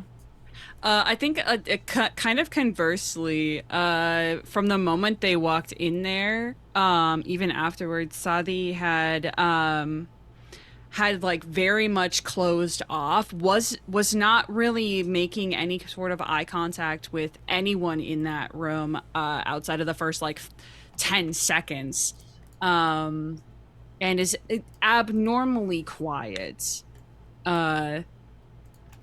and not angry. It seems like Maeve and Sadi have swapped Yeah. a bit. Emotionally, both not in a good place, but where we were before. But differently, yeah. That's amazing. So, as you guys are kind of out here, he goes to you and goes like, "Well, that was incredible for like your first try. Like I have to really give it to you. You spoke up and you were able to convince the Sultan to change your mind, which is not an easy feat, as Harmony kind of knows." And he goes, "Well, I respect your guys' efforts, so we're gonna go ahead and go to like a tavern that I know that is open currently and serving patrons still, and I'm gonna buy you guys all sort of food for right now as we're gonna get ready to head out. We have about like an hour and a half before we gotta go out there, and I have to do some stuff. So you guys just go and do your thing, but I'm gonna go ahead and at least get you your food out here as he takes you over to like a local tavern that is ran almost exclusively by goblins, staff, as they seem to specialize in although this is in Ouija, they specialize in tacos and enchiladas and all that kind of stuff, as they and they just have all this sort of spread. And you see it's packed to the brim with people who, this is one of the only eateries that's open in this devastation and destruction, but they're making their money, yeah. And yeah, so you guys are all here. Harmony, do you join them, or do you kind of do something else as you? I feel like Harmony would join them to be polite, but is not eating whatever food is happening here. Sure, that's fine, yeah. And we'll eat more red bean buns that I have in my pocket. And the staff probably know this and just allow you to sort of do it. Like, they have like no outside food or drink except for Harmony, and then and they're like, because I always tip good. Exactly. And even though they don't need it, right? And then I always, even though I only get water with ice, but not too much ice, only a little bit of ice. You're like, and then lemon, but it has to be yeah. They know exactly. On the side. Mm-hmm. Oh my god. Incredible. So Do they just bring out your specific water order as soon as they see it? oh, immediately, yeah. They also like have a table reserved for Harmony as she's like Commanding respect. Exactly, yeah. Mm-hmm. So you guys all sort of like get here and are able to sit down and like maybe shake as you are like eating your food and all that kind of stuff, applying your sour cream to your food and all that. So you're gonna all heal for 8 stress from all sources, as you go ahead and just sit down and just like relax for a bit. So is there anything you'd like to do or say while sitting here at this sort of table? And also, you can also think about this after this sort of meal and everything. You have essentially an hour and a half to do what you like. So if you have something like making potions or buying supplies or what have you, you can do this at this time before you head out to this venture. And yeah. Mateo, he looked a little disappointed when he saw the sign saying no outside food, because he keeps special rations since his hindrance is sensitive stomach. But seeing that the food is mariposa cuisine, he's like one of those people. He's like one of those lactose intolerant people where like they are lactose intolerant, but they will still wholeheartedly eat as much cheese as possible. They'll take their lactate pills, do everything they need to, so long as they can still enjoy their meal and suffer the repercussions later. That's future Mateo's problem, yeah. That's future Mateo's problem. So he is going to absolutely tuck into the food that they've given him, but he's only going to heal for half of that. Sure, yeah. And then perfect. Anyone else want to do anything as you guys are chowing down and like drinking your horchata with shaking hands and all that? Yeah, Maeve is going to busy herself trying to make some potions for them to take with them, and also for herself as well.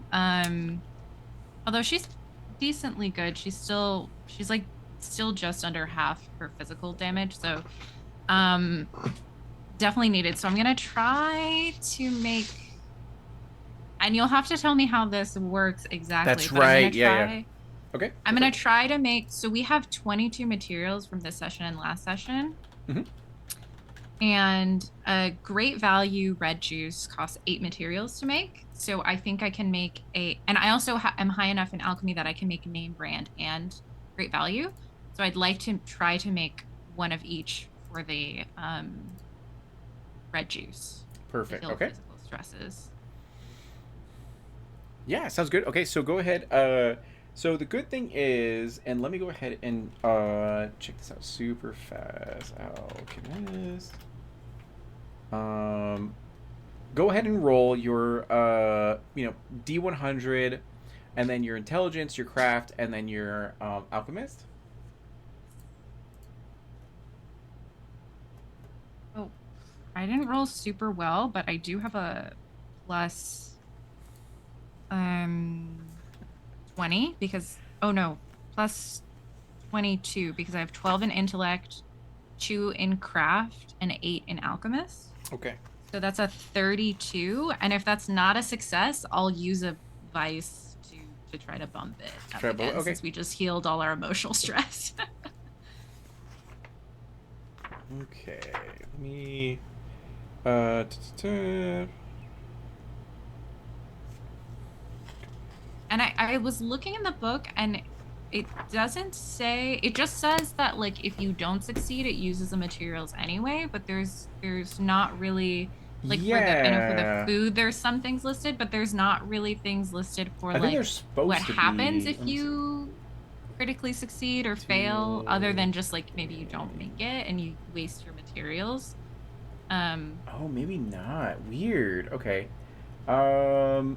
Yeah, then I'm gonna go ahead and say you don't have to roll. It automatically works, essentially. So you just go ahead and yeah, you have the ability, you make it, it pops out, essentially.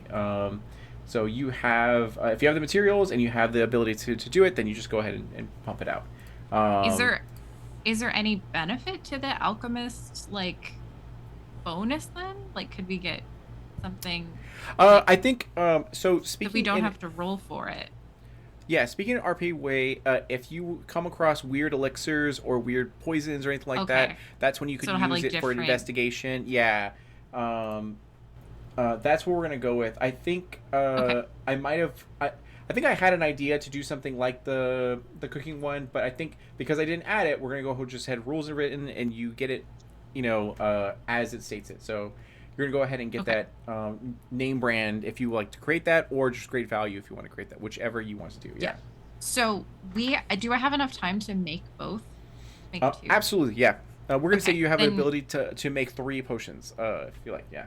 Okay. I think I only have enough materials to make 2. But I will use the smaller one, the great value, and I will hold on to the name brand one to bring with us. Sure. Yeah. So now I have 2 healing potions, so that's awesome. And perfect. So you're creating potions after you eat and everything, or maybe you take your food and go over to your like alchemist station. And I think I'm eating and working at the same time. Yeah. You can suddenly see that Maeve was very recently a college student. There is carne asada in these potions. It's like it's like smells a little oniony. Amazing. So anyone else want to do anything while you guys are in town? Well, I had a question for you. This carrion leaf scythe. Yes. Can I wield that as my arcane regulator? Correct. Yep. Great. Then I'm gonna do that and give my older scythe to the other Emerald Templars to use for weaponry. I'm gonna do a swapsies and give it to them. Sure. So I can use the carrion one. Okay. We're gonna say for now you just have like 2 scythes like on your backpack as like so hardcore. Yeah. Dual wielding. Exactly. Dear God. Great. Oh my gosh. Imagine. Yeah.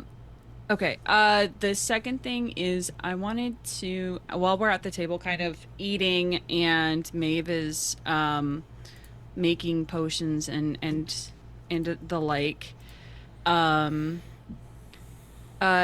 Sadi, who'd been pretty quietly just kind of eating their food, glances over towards Maeve, and after like not an awkward silence because everybody's kind of just doing their own thing, will say, I appreciate what you did,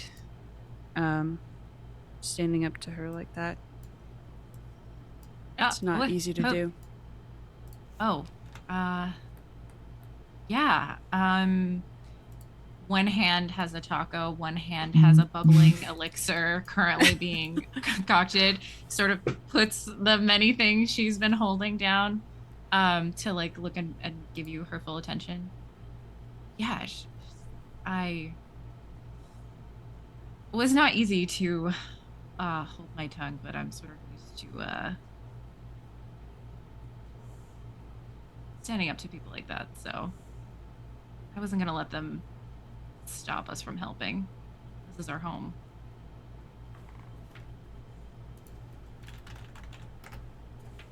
She's always been a little headstrong, I think. It kind of got so, and Sadi's like really looking around. How sequestered are we from? Do we maybe have the people? privacy of everything being so loud that no one correct. can hear an individual Everyone's kind of conversation? like chatting about everything. They're kind of like, you know, talking about how they're going to do it, like, and all that kind of stuff. And so you guys have this sort of privacy of, yeah. Okay. I think even with it being like a little bit louder, Sadi just kind of gets a little bit quieter, and leans in a little bit and says, she wasn't that easy to live around either. People don't really know it because I died and it kind of got swept away. I don't technically exist, but she's my mom. I think at this, like, very honest and sort of vulnerable moment, Maeve will just sort of like reach out a hand to just like put it sort of gently on like your forearm, like not too like aggressively, but just sort of a soft touch. And I think, I mean, D'Angelo, correct me if I'm wrong, but in Jemiah Al-Haya, I don't think there's like a stigma against Risen, right? Because it's like a city of necromancers. Correct. No, it's just it's a magnificent development in the advancement of necromancy. Yeah. So. Yeah. So I think that Maeve will lean in and say, "They erased you after you came back?" Like horrified at the idea. Yeah, at this point, Mateo's also looking very concerned, horrified, and incredibly sympathetic. And because you just told, like Maeve, I told and everyone, this to like this table, the Sultan is essentially your mother and all that kind of stuff. So that's news to you, Harmony, as like this, you know, political leader of this entire city-state is the mother of this recruit. Not only that, but Risen, you know, which is like not like kind of frowned upon here in this city-state, but still accepted, you know, and all that. Yeah. Well, I wasn't technically I'm not the child of a sultan. If you try to look it up anywhere, I don't exist. Because I was not born under the best circumstances. I was the child of a very fast affair, and so while I am technically the oldest, I don't technically count. And well, I died. I died when I was younger, and then I came back, and I was not living with her in the palace anymore. I was with someone else. And D'Angelo, I have a question about the other child of the Sultan, which I think is public Ibby? knowledge. Yeah. Yeah, for Ibby. sure. Is For everything about Ibby public knowledge? Essentially, yeah. So for all of you, Okay. you know that at least people who grew up in Wasia, anyone outside of Wasia probably would never have like really heard this, unless you spent a lot of time here, which might be like Is Harmony from Wasia, or are you from? Who knows? But Harmony's been around here for a while. Okay, yeah. So you would absolutely, yeah. So know about it. Where the Sultan did have a son who she like loved dearly, was supposed to be the heir and the next Sultan and all that kind of stuff, and that's why she still has command of the city state despite her like sort of advanced age and everything like that, and wants to sort of give it off. And he had died under like unexpected circumstances and was actually brought back as a sort of risen against her sort of like wishes and all that kind of stuff, and he's now fighting on behalf of other risen to be able to Yes. uplift their sort of their community and be able to have like more respect in their communities. So he is like sort of banished, exiled, but not really, but he still doesn't do anything with the Sultan or the palace anymore. Yeah. Mm-hmm. So you know that. So technically, Okay. Ibby is Sadi's half brother. Yeah, and I think Maeve was like sort of putting the piece. Like Maeve knows Mhm. that bit of history and is sort of like Yeah. putting the pieces together of like. So knowing that that like Ibby is still like knowing that everybody kind of knows the whole situation with Ibby, Sadi will say, I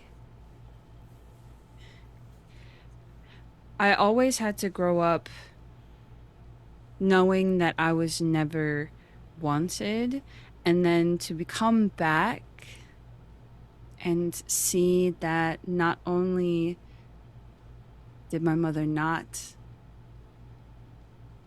seem to care, but also that hearing that my brother also died, but also got a chance to come back, whether he wanted to or not, and she's distraught about him and seems to not care if I came back or not. She doesn't know that I'm here. She doesn't know who I am. I think Maeve is a little bit like horrified because she already hated the Sultan before and is like biting her tongue to not call this person some terrible names in front of her child. And so takes a moment to sort of like center herself, and looks at you and says, "I'm so sorry. You do not deserve that. No one does." Go ahead and do a influence and charm to try to like really showcase that empathy and everything. Rolling bad. 24. Honestly, the dice tell a story. So, especially from what happened literally yesterday with that giant blowout, you see that it's hard for Maeve to be able to produce this much compassion with someone who just like almost she had almost had a breakdown from talking with you. But that empathy and compassion is still there. As this moment sort of lingers and you guys look at one another with a lot of unspoken sort of words, Harmony, you begin to and Mateo probably begin to hear the sound of distress coming from another table over. As you sort of look over, you see it's a woman named Mayar, and Mayar is an Oni woman who is an artist. And it's usually like just her and her daughter that run a small like art shop and everything like that. Typically, but she is in distress, speaking with some guards who are like obviously like on break or what have you, just like relaxing after having clear wounds and everything. And you hear them like kind of begging, being like, you have to help me. My daughter's gone missing, and I need. She's out there. She's like alone. She's vulnerable. I need you to go out there and save her. Like, please, won't you do anything? And they're like, I'm sorry, Mayar, but we can't do anything. Like, we're stretched thin as it is. Like, if she's strong, she'll come back and she'll, and just give it time and all that kind of stuff. And she's like, no, I know, I can feel it. Like, it's a motherly instinct that something's wrong, and I need you to, go out and help out. And Mateo? Can Mateo approach? Sure. You both hear this. At this point, the second half of this conversation, everyone sort of hears it. Everyone quiets down and sees the scene as raised voices are happening. But yeah, Mateo, what would you like to do? So Mateo had been like watching and listening to the conversation, nodding along. He didn't want to interrupt. He recognizes this was a very important moment between Sadi and Maeve in particular.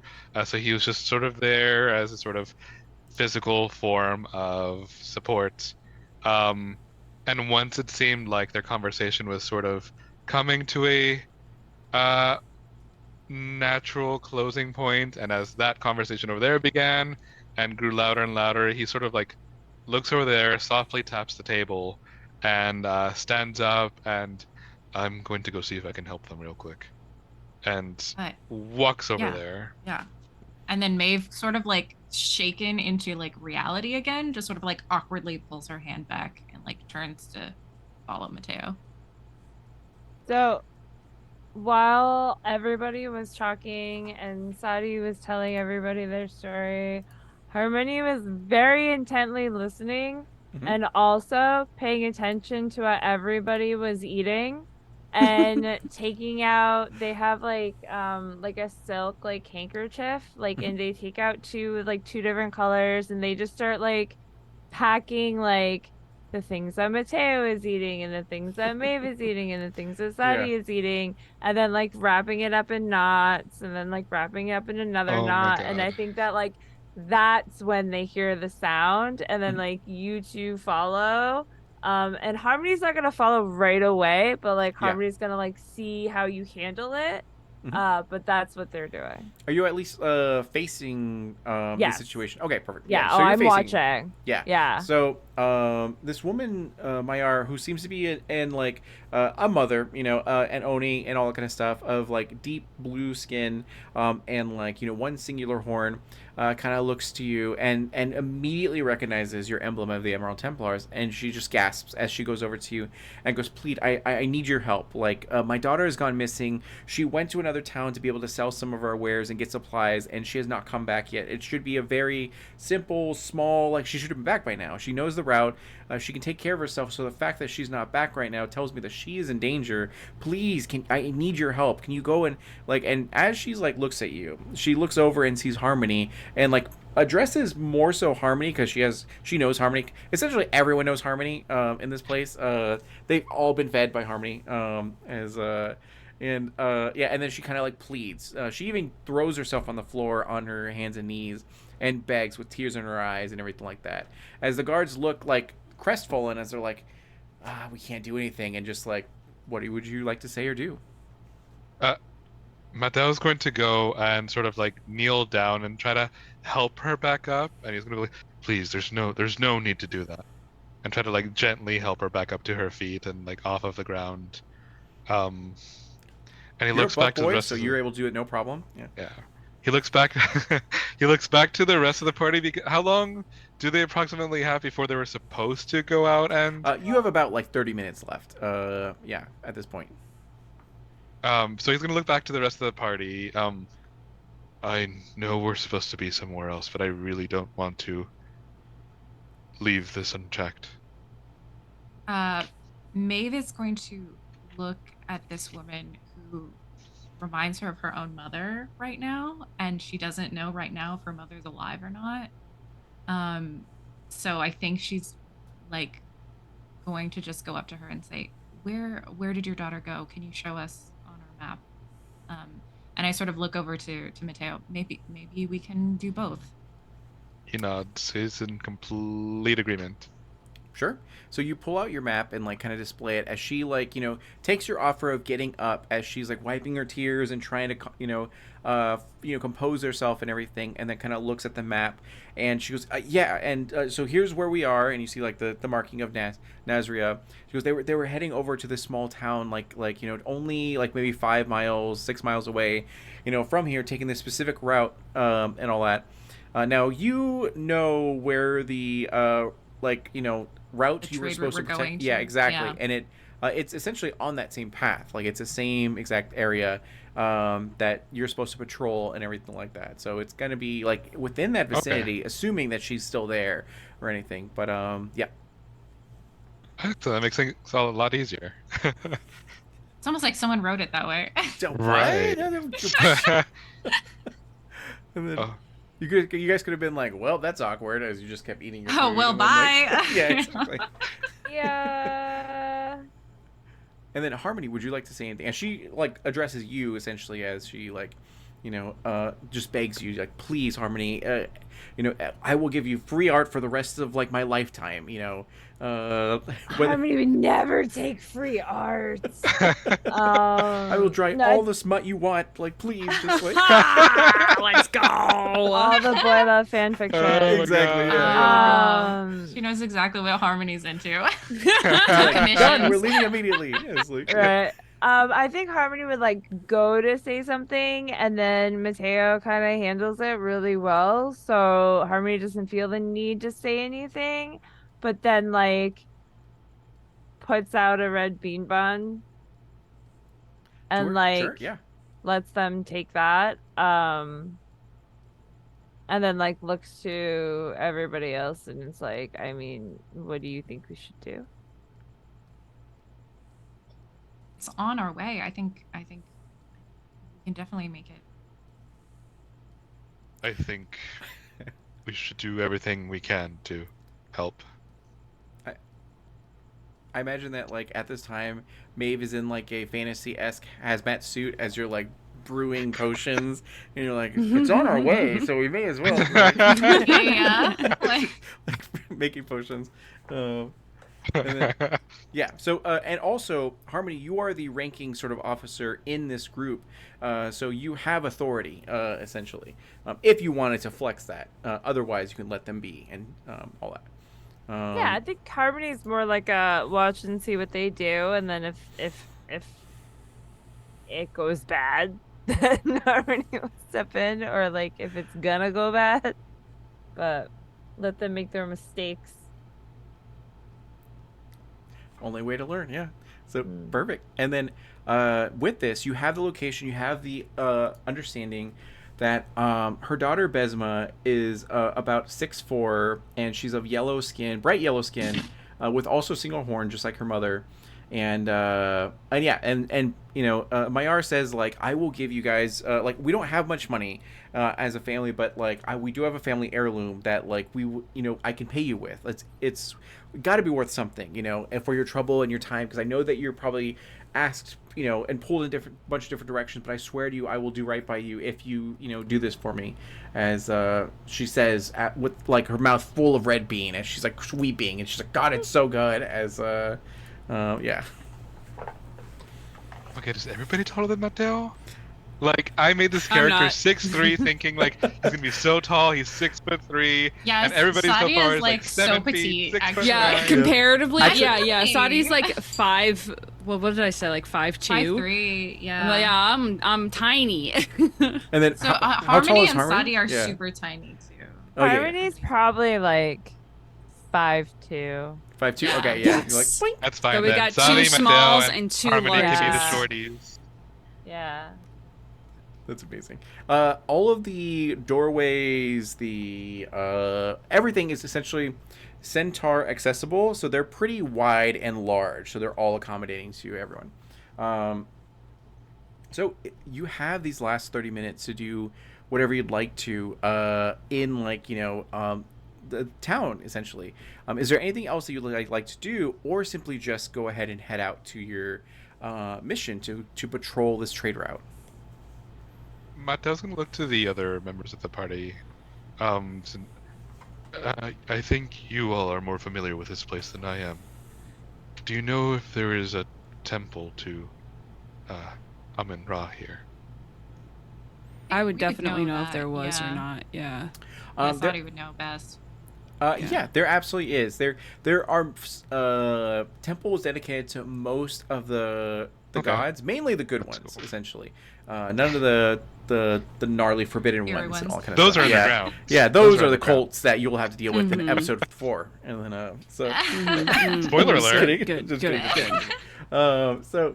kidding. Yes, there absolutely is a temple of Amun-Ra. Okay. Yeah.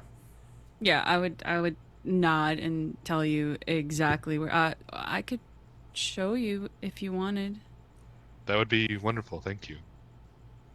Sure. And I I would would like. just. Oh no, finish your thoughts. Sorry. Oh, I was just gonna start heading in that direction. Then. That was it. I was just gonna start leading him there.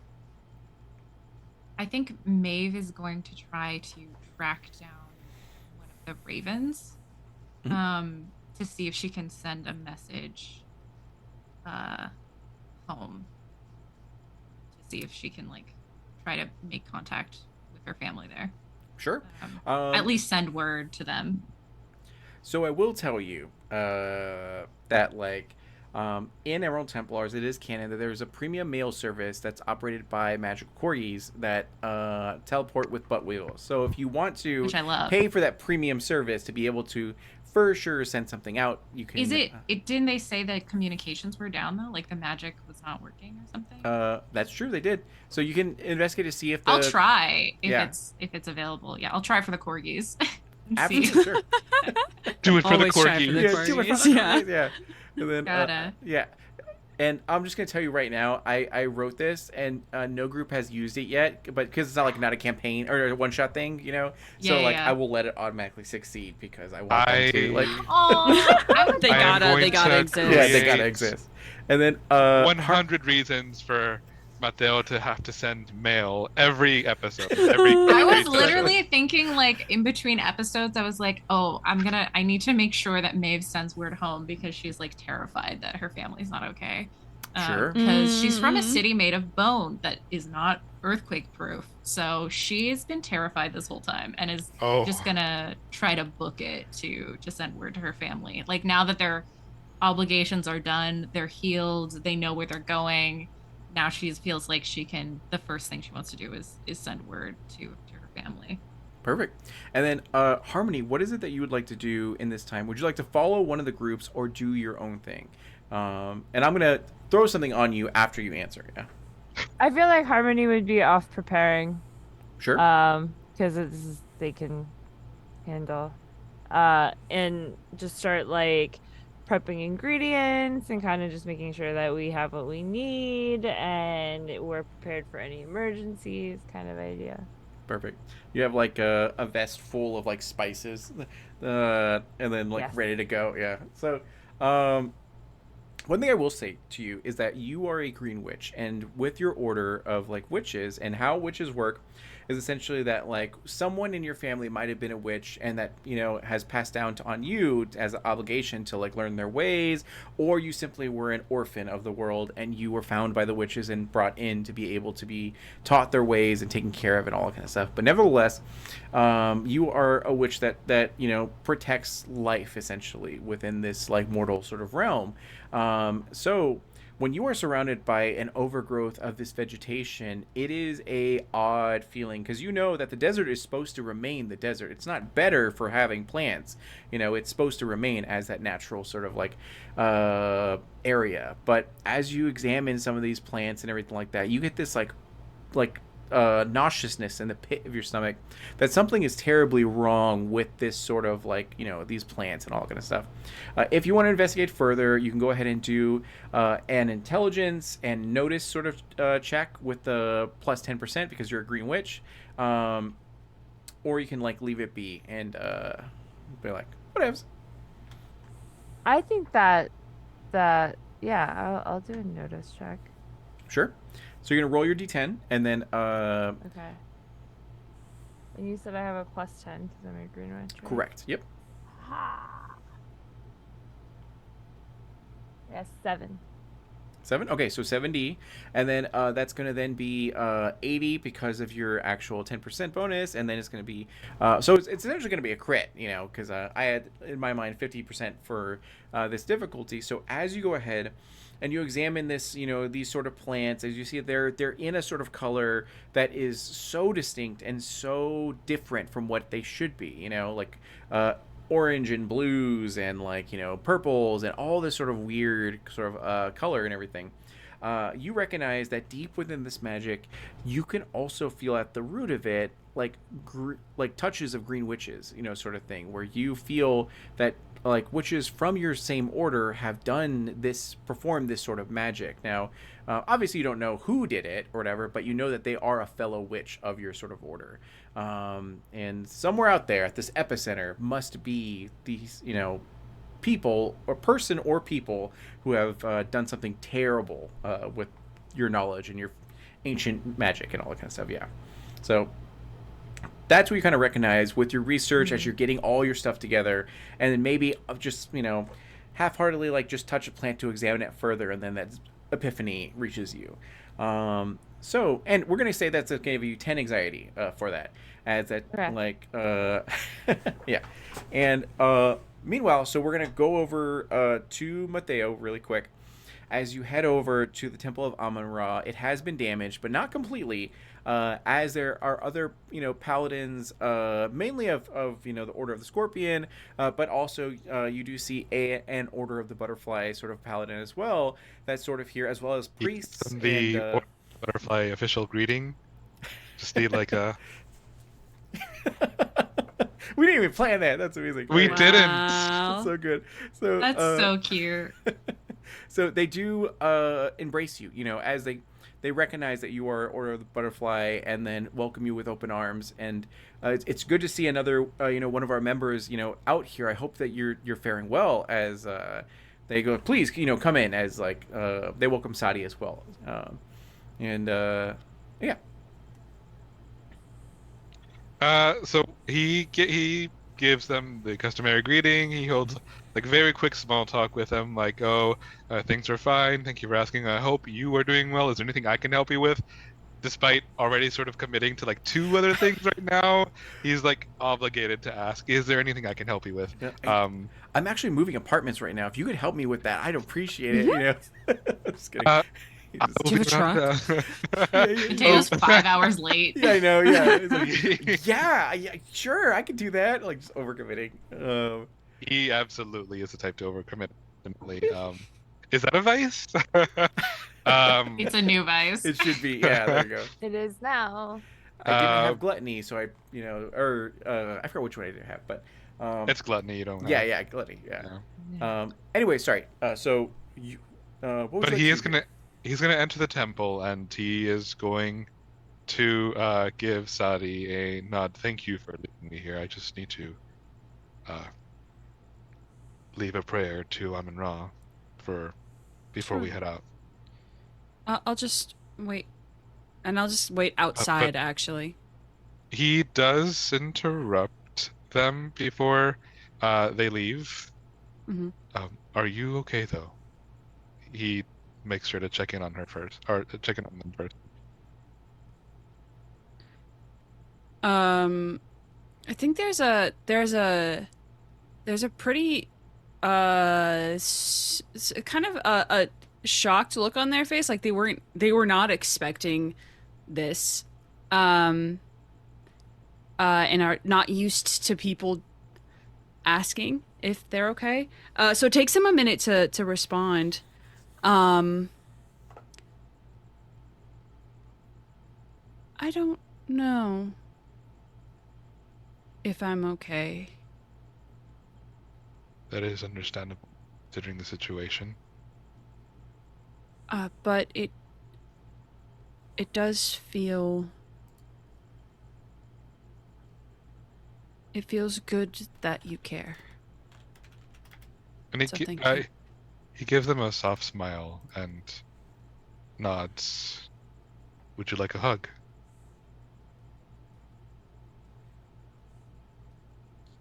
Yes. Yeah, I think Then so. he reaches around and wraps them in not the biggest bear hug, because he's not exactly sure whether like actual bones are equipped to deal with a bear hug, but it is as warm an embrace as he can muster. I think this is one of the first hugs Sadi has probably had in over 10 years. No, I didn't need to know Yeah. that. You Oh heal 10 no. anxiety from this. Yeah.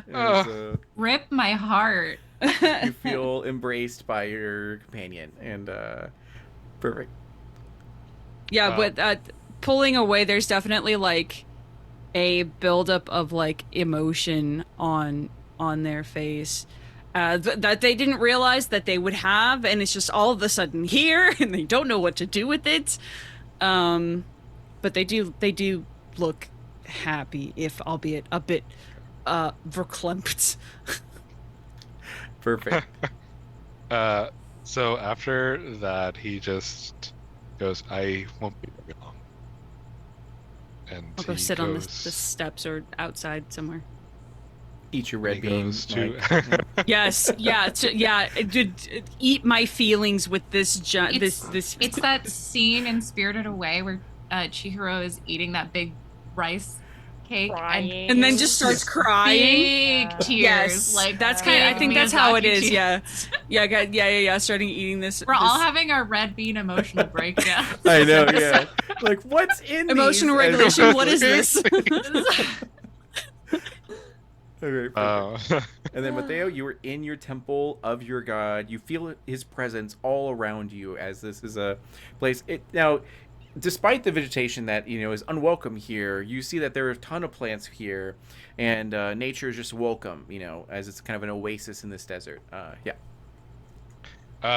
So he's going to walk up to. So how is Amun-Ra displayed here beyond the sort of like is there like a statue of him? Is there some sort of representation of him here? Oh, absolutely.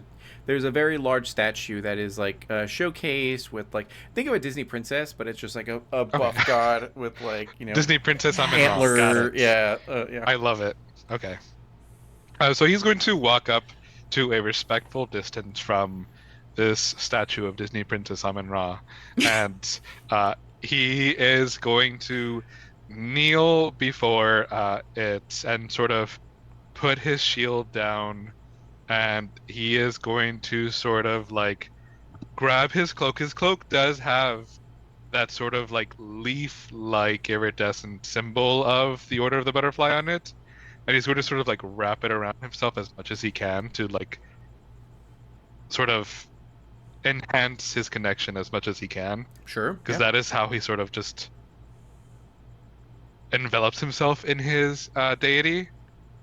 And he's going to pull the rosary he has on one hand and sort of just like wrap it around both hands, and sort of close his eyes and begin to commune with Amun-Ra. Sure. So first off, go ahead and roll your intelligence, your focus. Okay. If you have occultism, then you're going to go ahead and roll your occultism. And then and then you're going to get I'll check the bonus really quick. Right. Go for it. Is it intelligence and focus plus the D100 or? Correct. Yep. Okay. 90. 94. 94. Okay. Perfect. Yeah.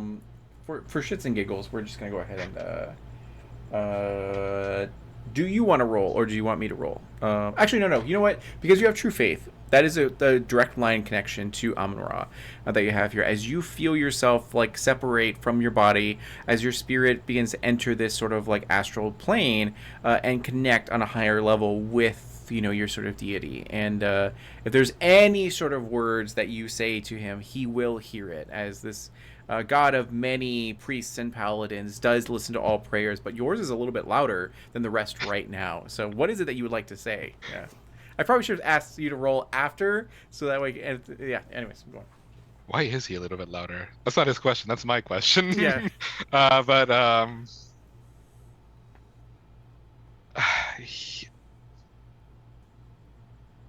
The bounty we have found ourselves in today is beautiful yet arcane.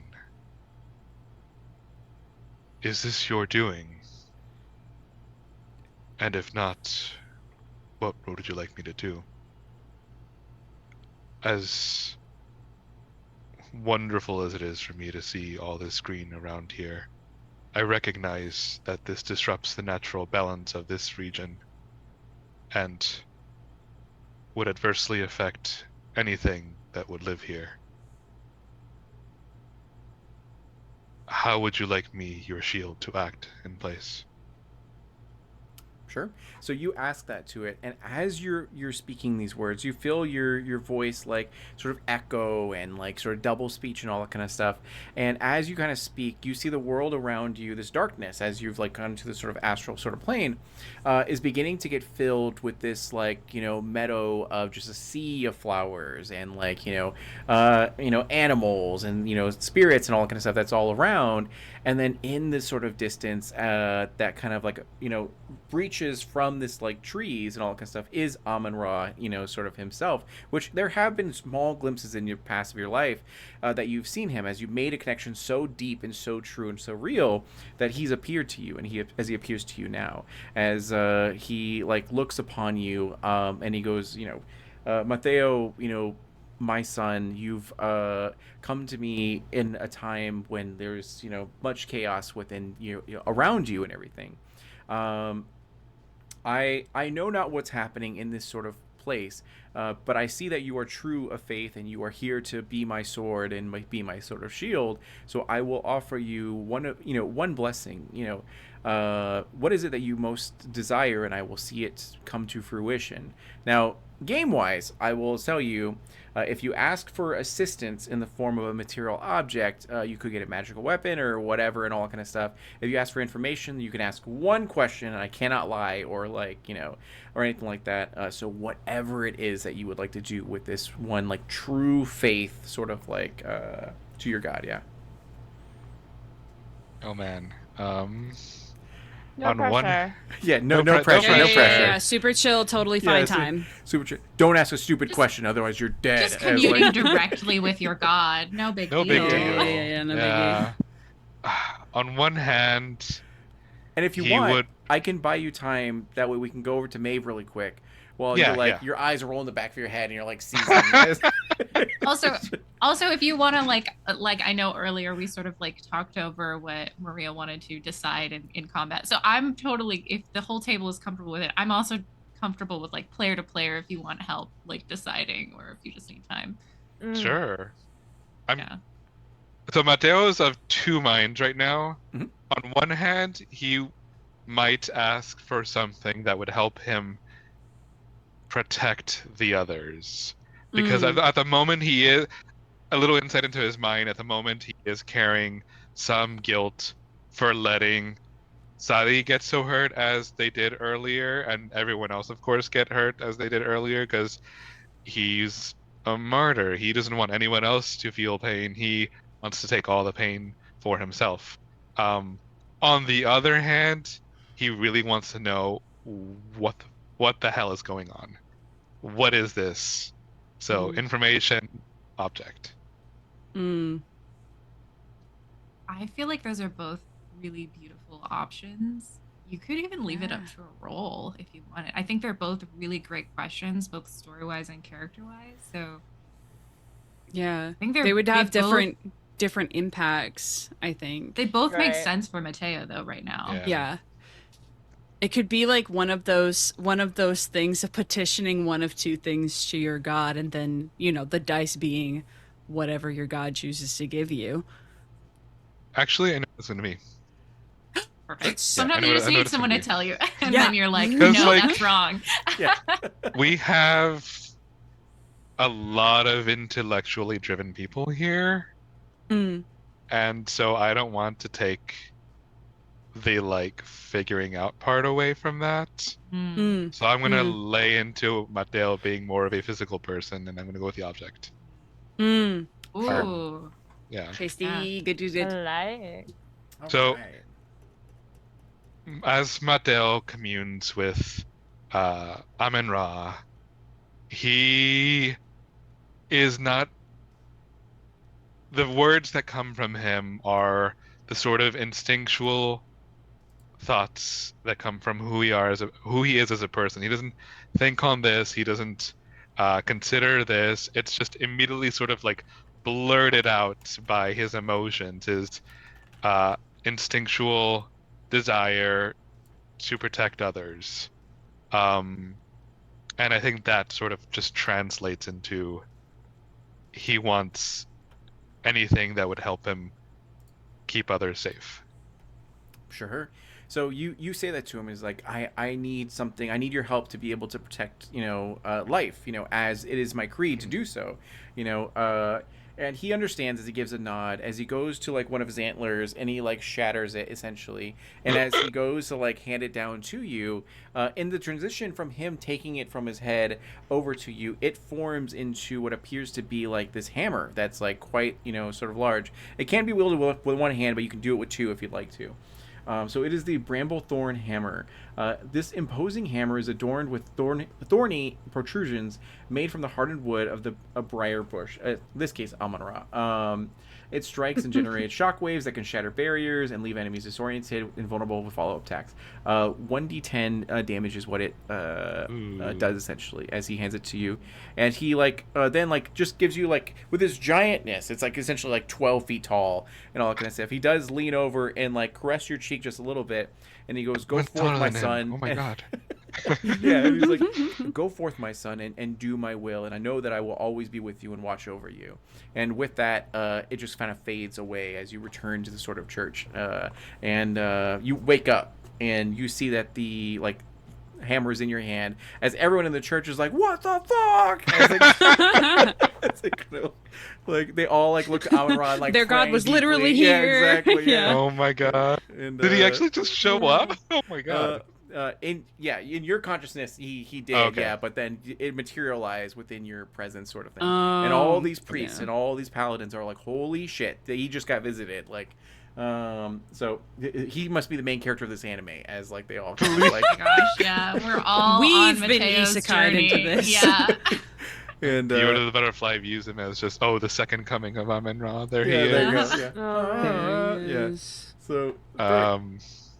So Mateo comes to, and he's got sort of tears rolling down his face, particularly from that sort of touch and the comment. Mateo's going through a lot right now, and just to have somebody else reassure him, it touched him, literally. So he takes the hammer and he just puts it onto his belt, I guess. Sure. Yeah. He'll find something to do with his sword, with his talwar, and he just gets up and looks around for Perfect, yeah. Maeve, or not for Maeve, sorry, for Sally. And then, so that's the conclusion to yours. And then going over to Maeve, you head over to the actual, premium corgi boxes. You see a corgi attendant is actually there, just kind of will work for treats, as it says, on the sort of, sign. And then, what is it that you like to do? Yeah, I would like to take out some treats and try and yeah, I guess, how does the corgi mail system work? Because our characters would know this, right? But can you explain a little bit what's the procedure for these magical little guys? It's a premium mail service, essentially. So Okay. In order to transport something, it's going to cost 50 monies, essentially. However, if you could try to influence them, if your snacks are good enough, maybe they'll give you sort of a discount to see if you can do this. But yeah. I have a lot of monies. I do have some leftover red bean bun. You can always try it, yeah. Yeah, I think she's desperate and is going to try and just it's just the corgis, right? Are there attendants there as well? Nope, they're just corgis, yeah. Okay, perfect. All union, all above board. Everyone has love to see it. Yeah. You love to see the corgis being treated well. Yeah, Maeve will sort of kneel down because she's so tall, so and corgis are itty bitty. So she's gonna kneel all the way down and pull out like what snack she has and Mhm. like all of her money in the world, which is 9 monies. Um, and sort of just with their permission give them some little pets and like scritches and just say, I know you guys are working so hard right now and a lot of people are trying to get messages out, but do you think you could get a letter to Jamiat Al Haya? Not a package, just word, just something light. Maybe if you are going that way anyway. It goes ahead and sniffs the red bun. Go ahead and roll your influence and charm. And then you're going to get a 10% Okay. increase because of the red bun. Yeah. Oh, heck yeah. Thank you, Harmony. I rolled a 70, which is really great. And then Okay. my influence is 4 and then plus the 10, so 84.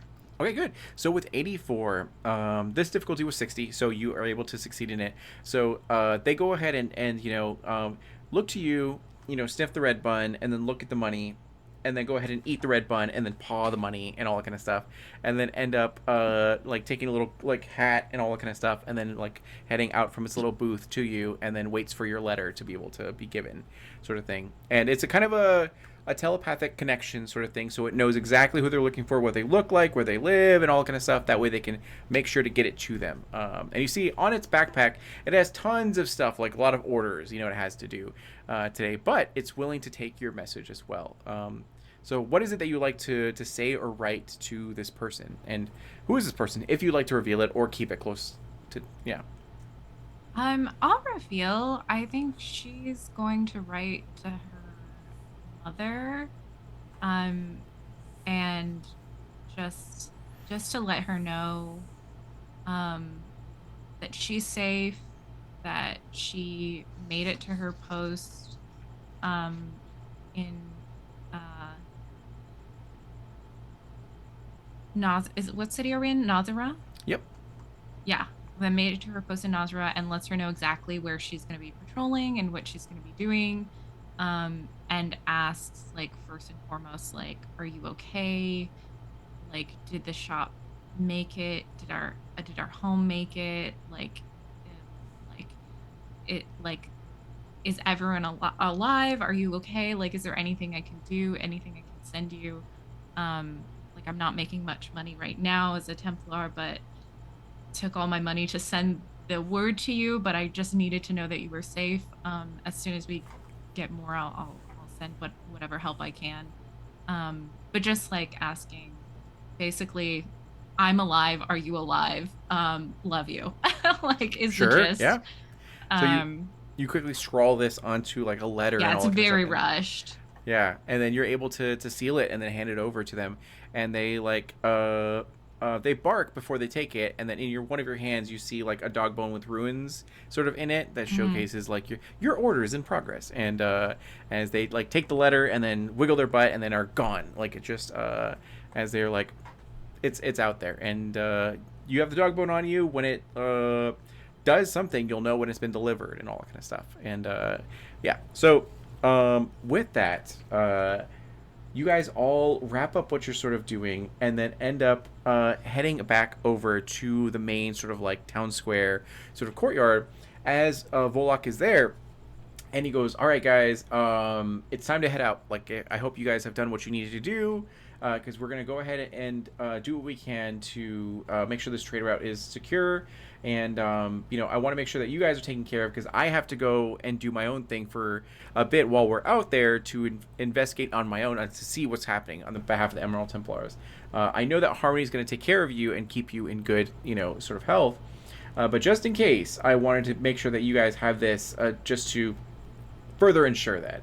As he hands you guys over a name brand like health potion essentially, and he goes like, hopefully it'll be good, as all of you begin to head out from the safety of Nazria and their great walls and their standing army and all that sort of stuff, to be able to make your way through to the actual trade route where you're supposed to be patrolling. Now, it is a couple miles away in order to sort of get to exactly where the most densely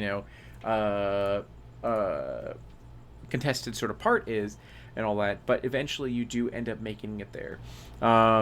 As you sort of get there, Volek then splits from you and goes like, good luck, make sure to stay sharp, and follow Harmony. She has command here, and Harmony, let me know how they do after we get back, and like, do you need anything from me or anything like that?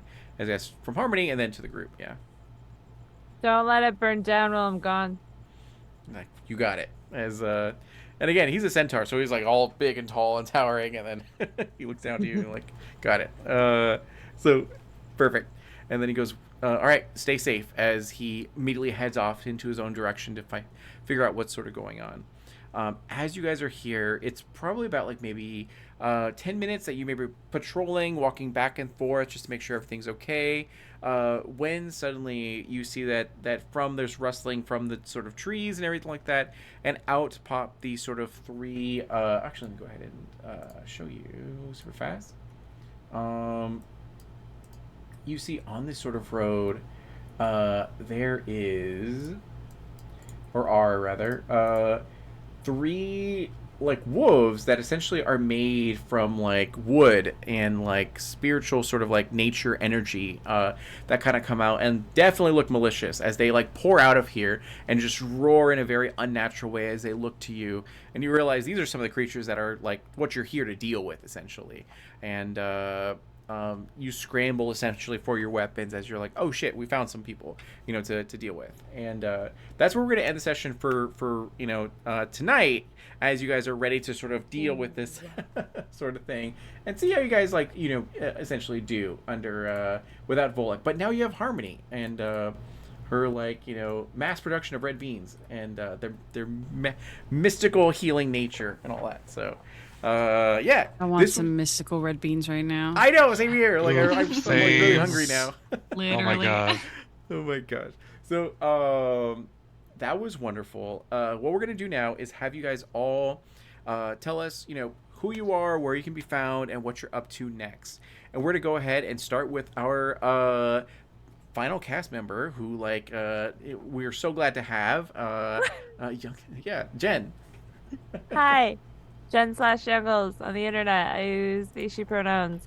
And you can find me on Tuesday nights, except I think we're on a break, I'm not really sure, but Tuesday nights over at Bad House RPG for some Itaewon by Night, lovely Asian vampire drama, yummy chaotic goodness, where I play Wendy, who is a chaotic gremlin. And yeah, thanks for having me. This is fun. I can't wait till next week. Perfect. Oh my gosh. At least you got like a chill episode to come in on, and you're like, oh, we're just Yeah. walking around town doing our own things. Yeah. Chill, sure, Very chillish. chill. And then That was next fine. episode is just like, no, it'll be fine. So after that, we're gonna go ahead and go to Maria. Hello, I am Maria. You can find me on the internet at Happy Capster, also on Twitch, where I variety stream a couple of days a week. You can also find me in a couple other shows, Outcast and Outclassed, every other Thursday on Waffles Maple Syrup, and Abraxas' Precipice, which is the Expanse TTRPG, every Tuesday evening starting in September after we come back from our break. And then here, in this really cool place, doing really cool things. But also you should go and watch my talk show, Nightcap, on my YouTube channel, also under Happy Capster, because D'Angelo was there last week. And we chatted about this game and all sorts of cool, nerdy things. And there's a bunch of other cool, nerdy people who are on there as well. So go watch my talk show. There's 3 seasons of it. It's really neat. Nice. And then Daniel. Hi, well, I'm Daniel, and I'm Night Lycan on Twitch.tv. It's kind of really the only place I'm at. I'm streaming video games and art sometimes, depending on how I'm feeling. But beyond that, I'm on Twitter as Lycan Nights, which is flipped around. But yeah, I'll be back here next Sunday for even more fun, and it'll be our 3rd out of 3 episodes where we start with combat, which is fun. Woo! So good. And then Isabel. Yes, so you can find me all over the internet at Isabel is okay. Every first and third Monday, you can find me in the Gods Among Mortals Pathfinder 2E game on Pluto Cleric's Twitch channel. That game is raising money for the, gosh, what is the name of the charity? I'm blanking. Trans Empowerment Project. That's the one. We're raising money for the Trans Empowerment Project throughout the entire campaign. It is super good, high fantasy fun with gods walking the earth and going missing and all sorts of wild stuff happening. So that is resuming tomorrow. And then on the initiative order, every other Saturday, I am in the Midnight in the Marshes Root actual play campaign, where I play a grizzled and jaded, terrible little criminal fox who's just the worst, and I love him. So please check that out as well. And yeah, that's it, I think. Perfect. Awesome. Yeah, once again, my name is D'Angelo Murillo. Thank you so much for being here on my channel for Emerald Templars. It means the world to me to be able to check out this game that I created with a bunch of other wonderful people, and hope you all had fun. We will be here not next week. Next week's gonna be taking a break because it's my birthday and everything like that, and I gotta give myself a break and all that. But we will be here the following week with, I believe, Jeremy Cobb from Three Black Halflings as our guest for that sort of episode. So that'll be a lot of fun, and yeah, that'll be great. So we will see you all later. Hope you have a wonderful night and a great weekend. And we're going to go ahead and send a raid over to a homie. And yeah, see you guys later.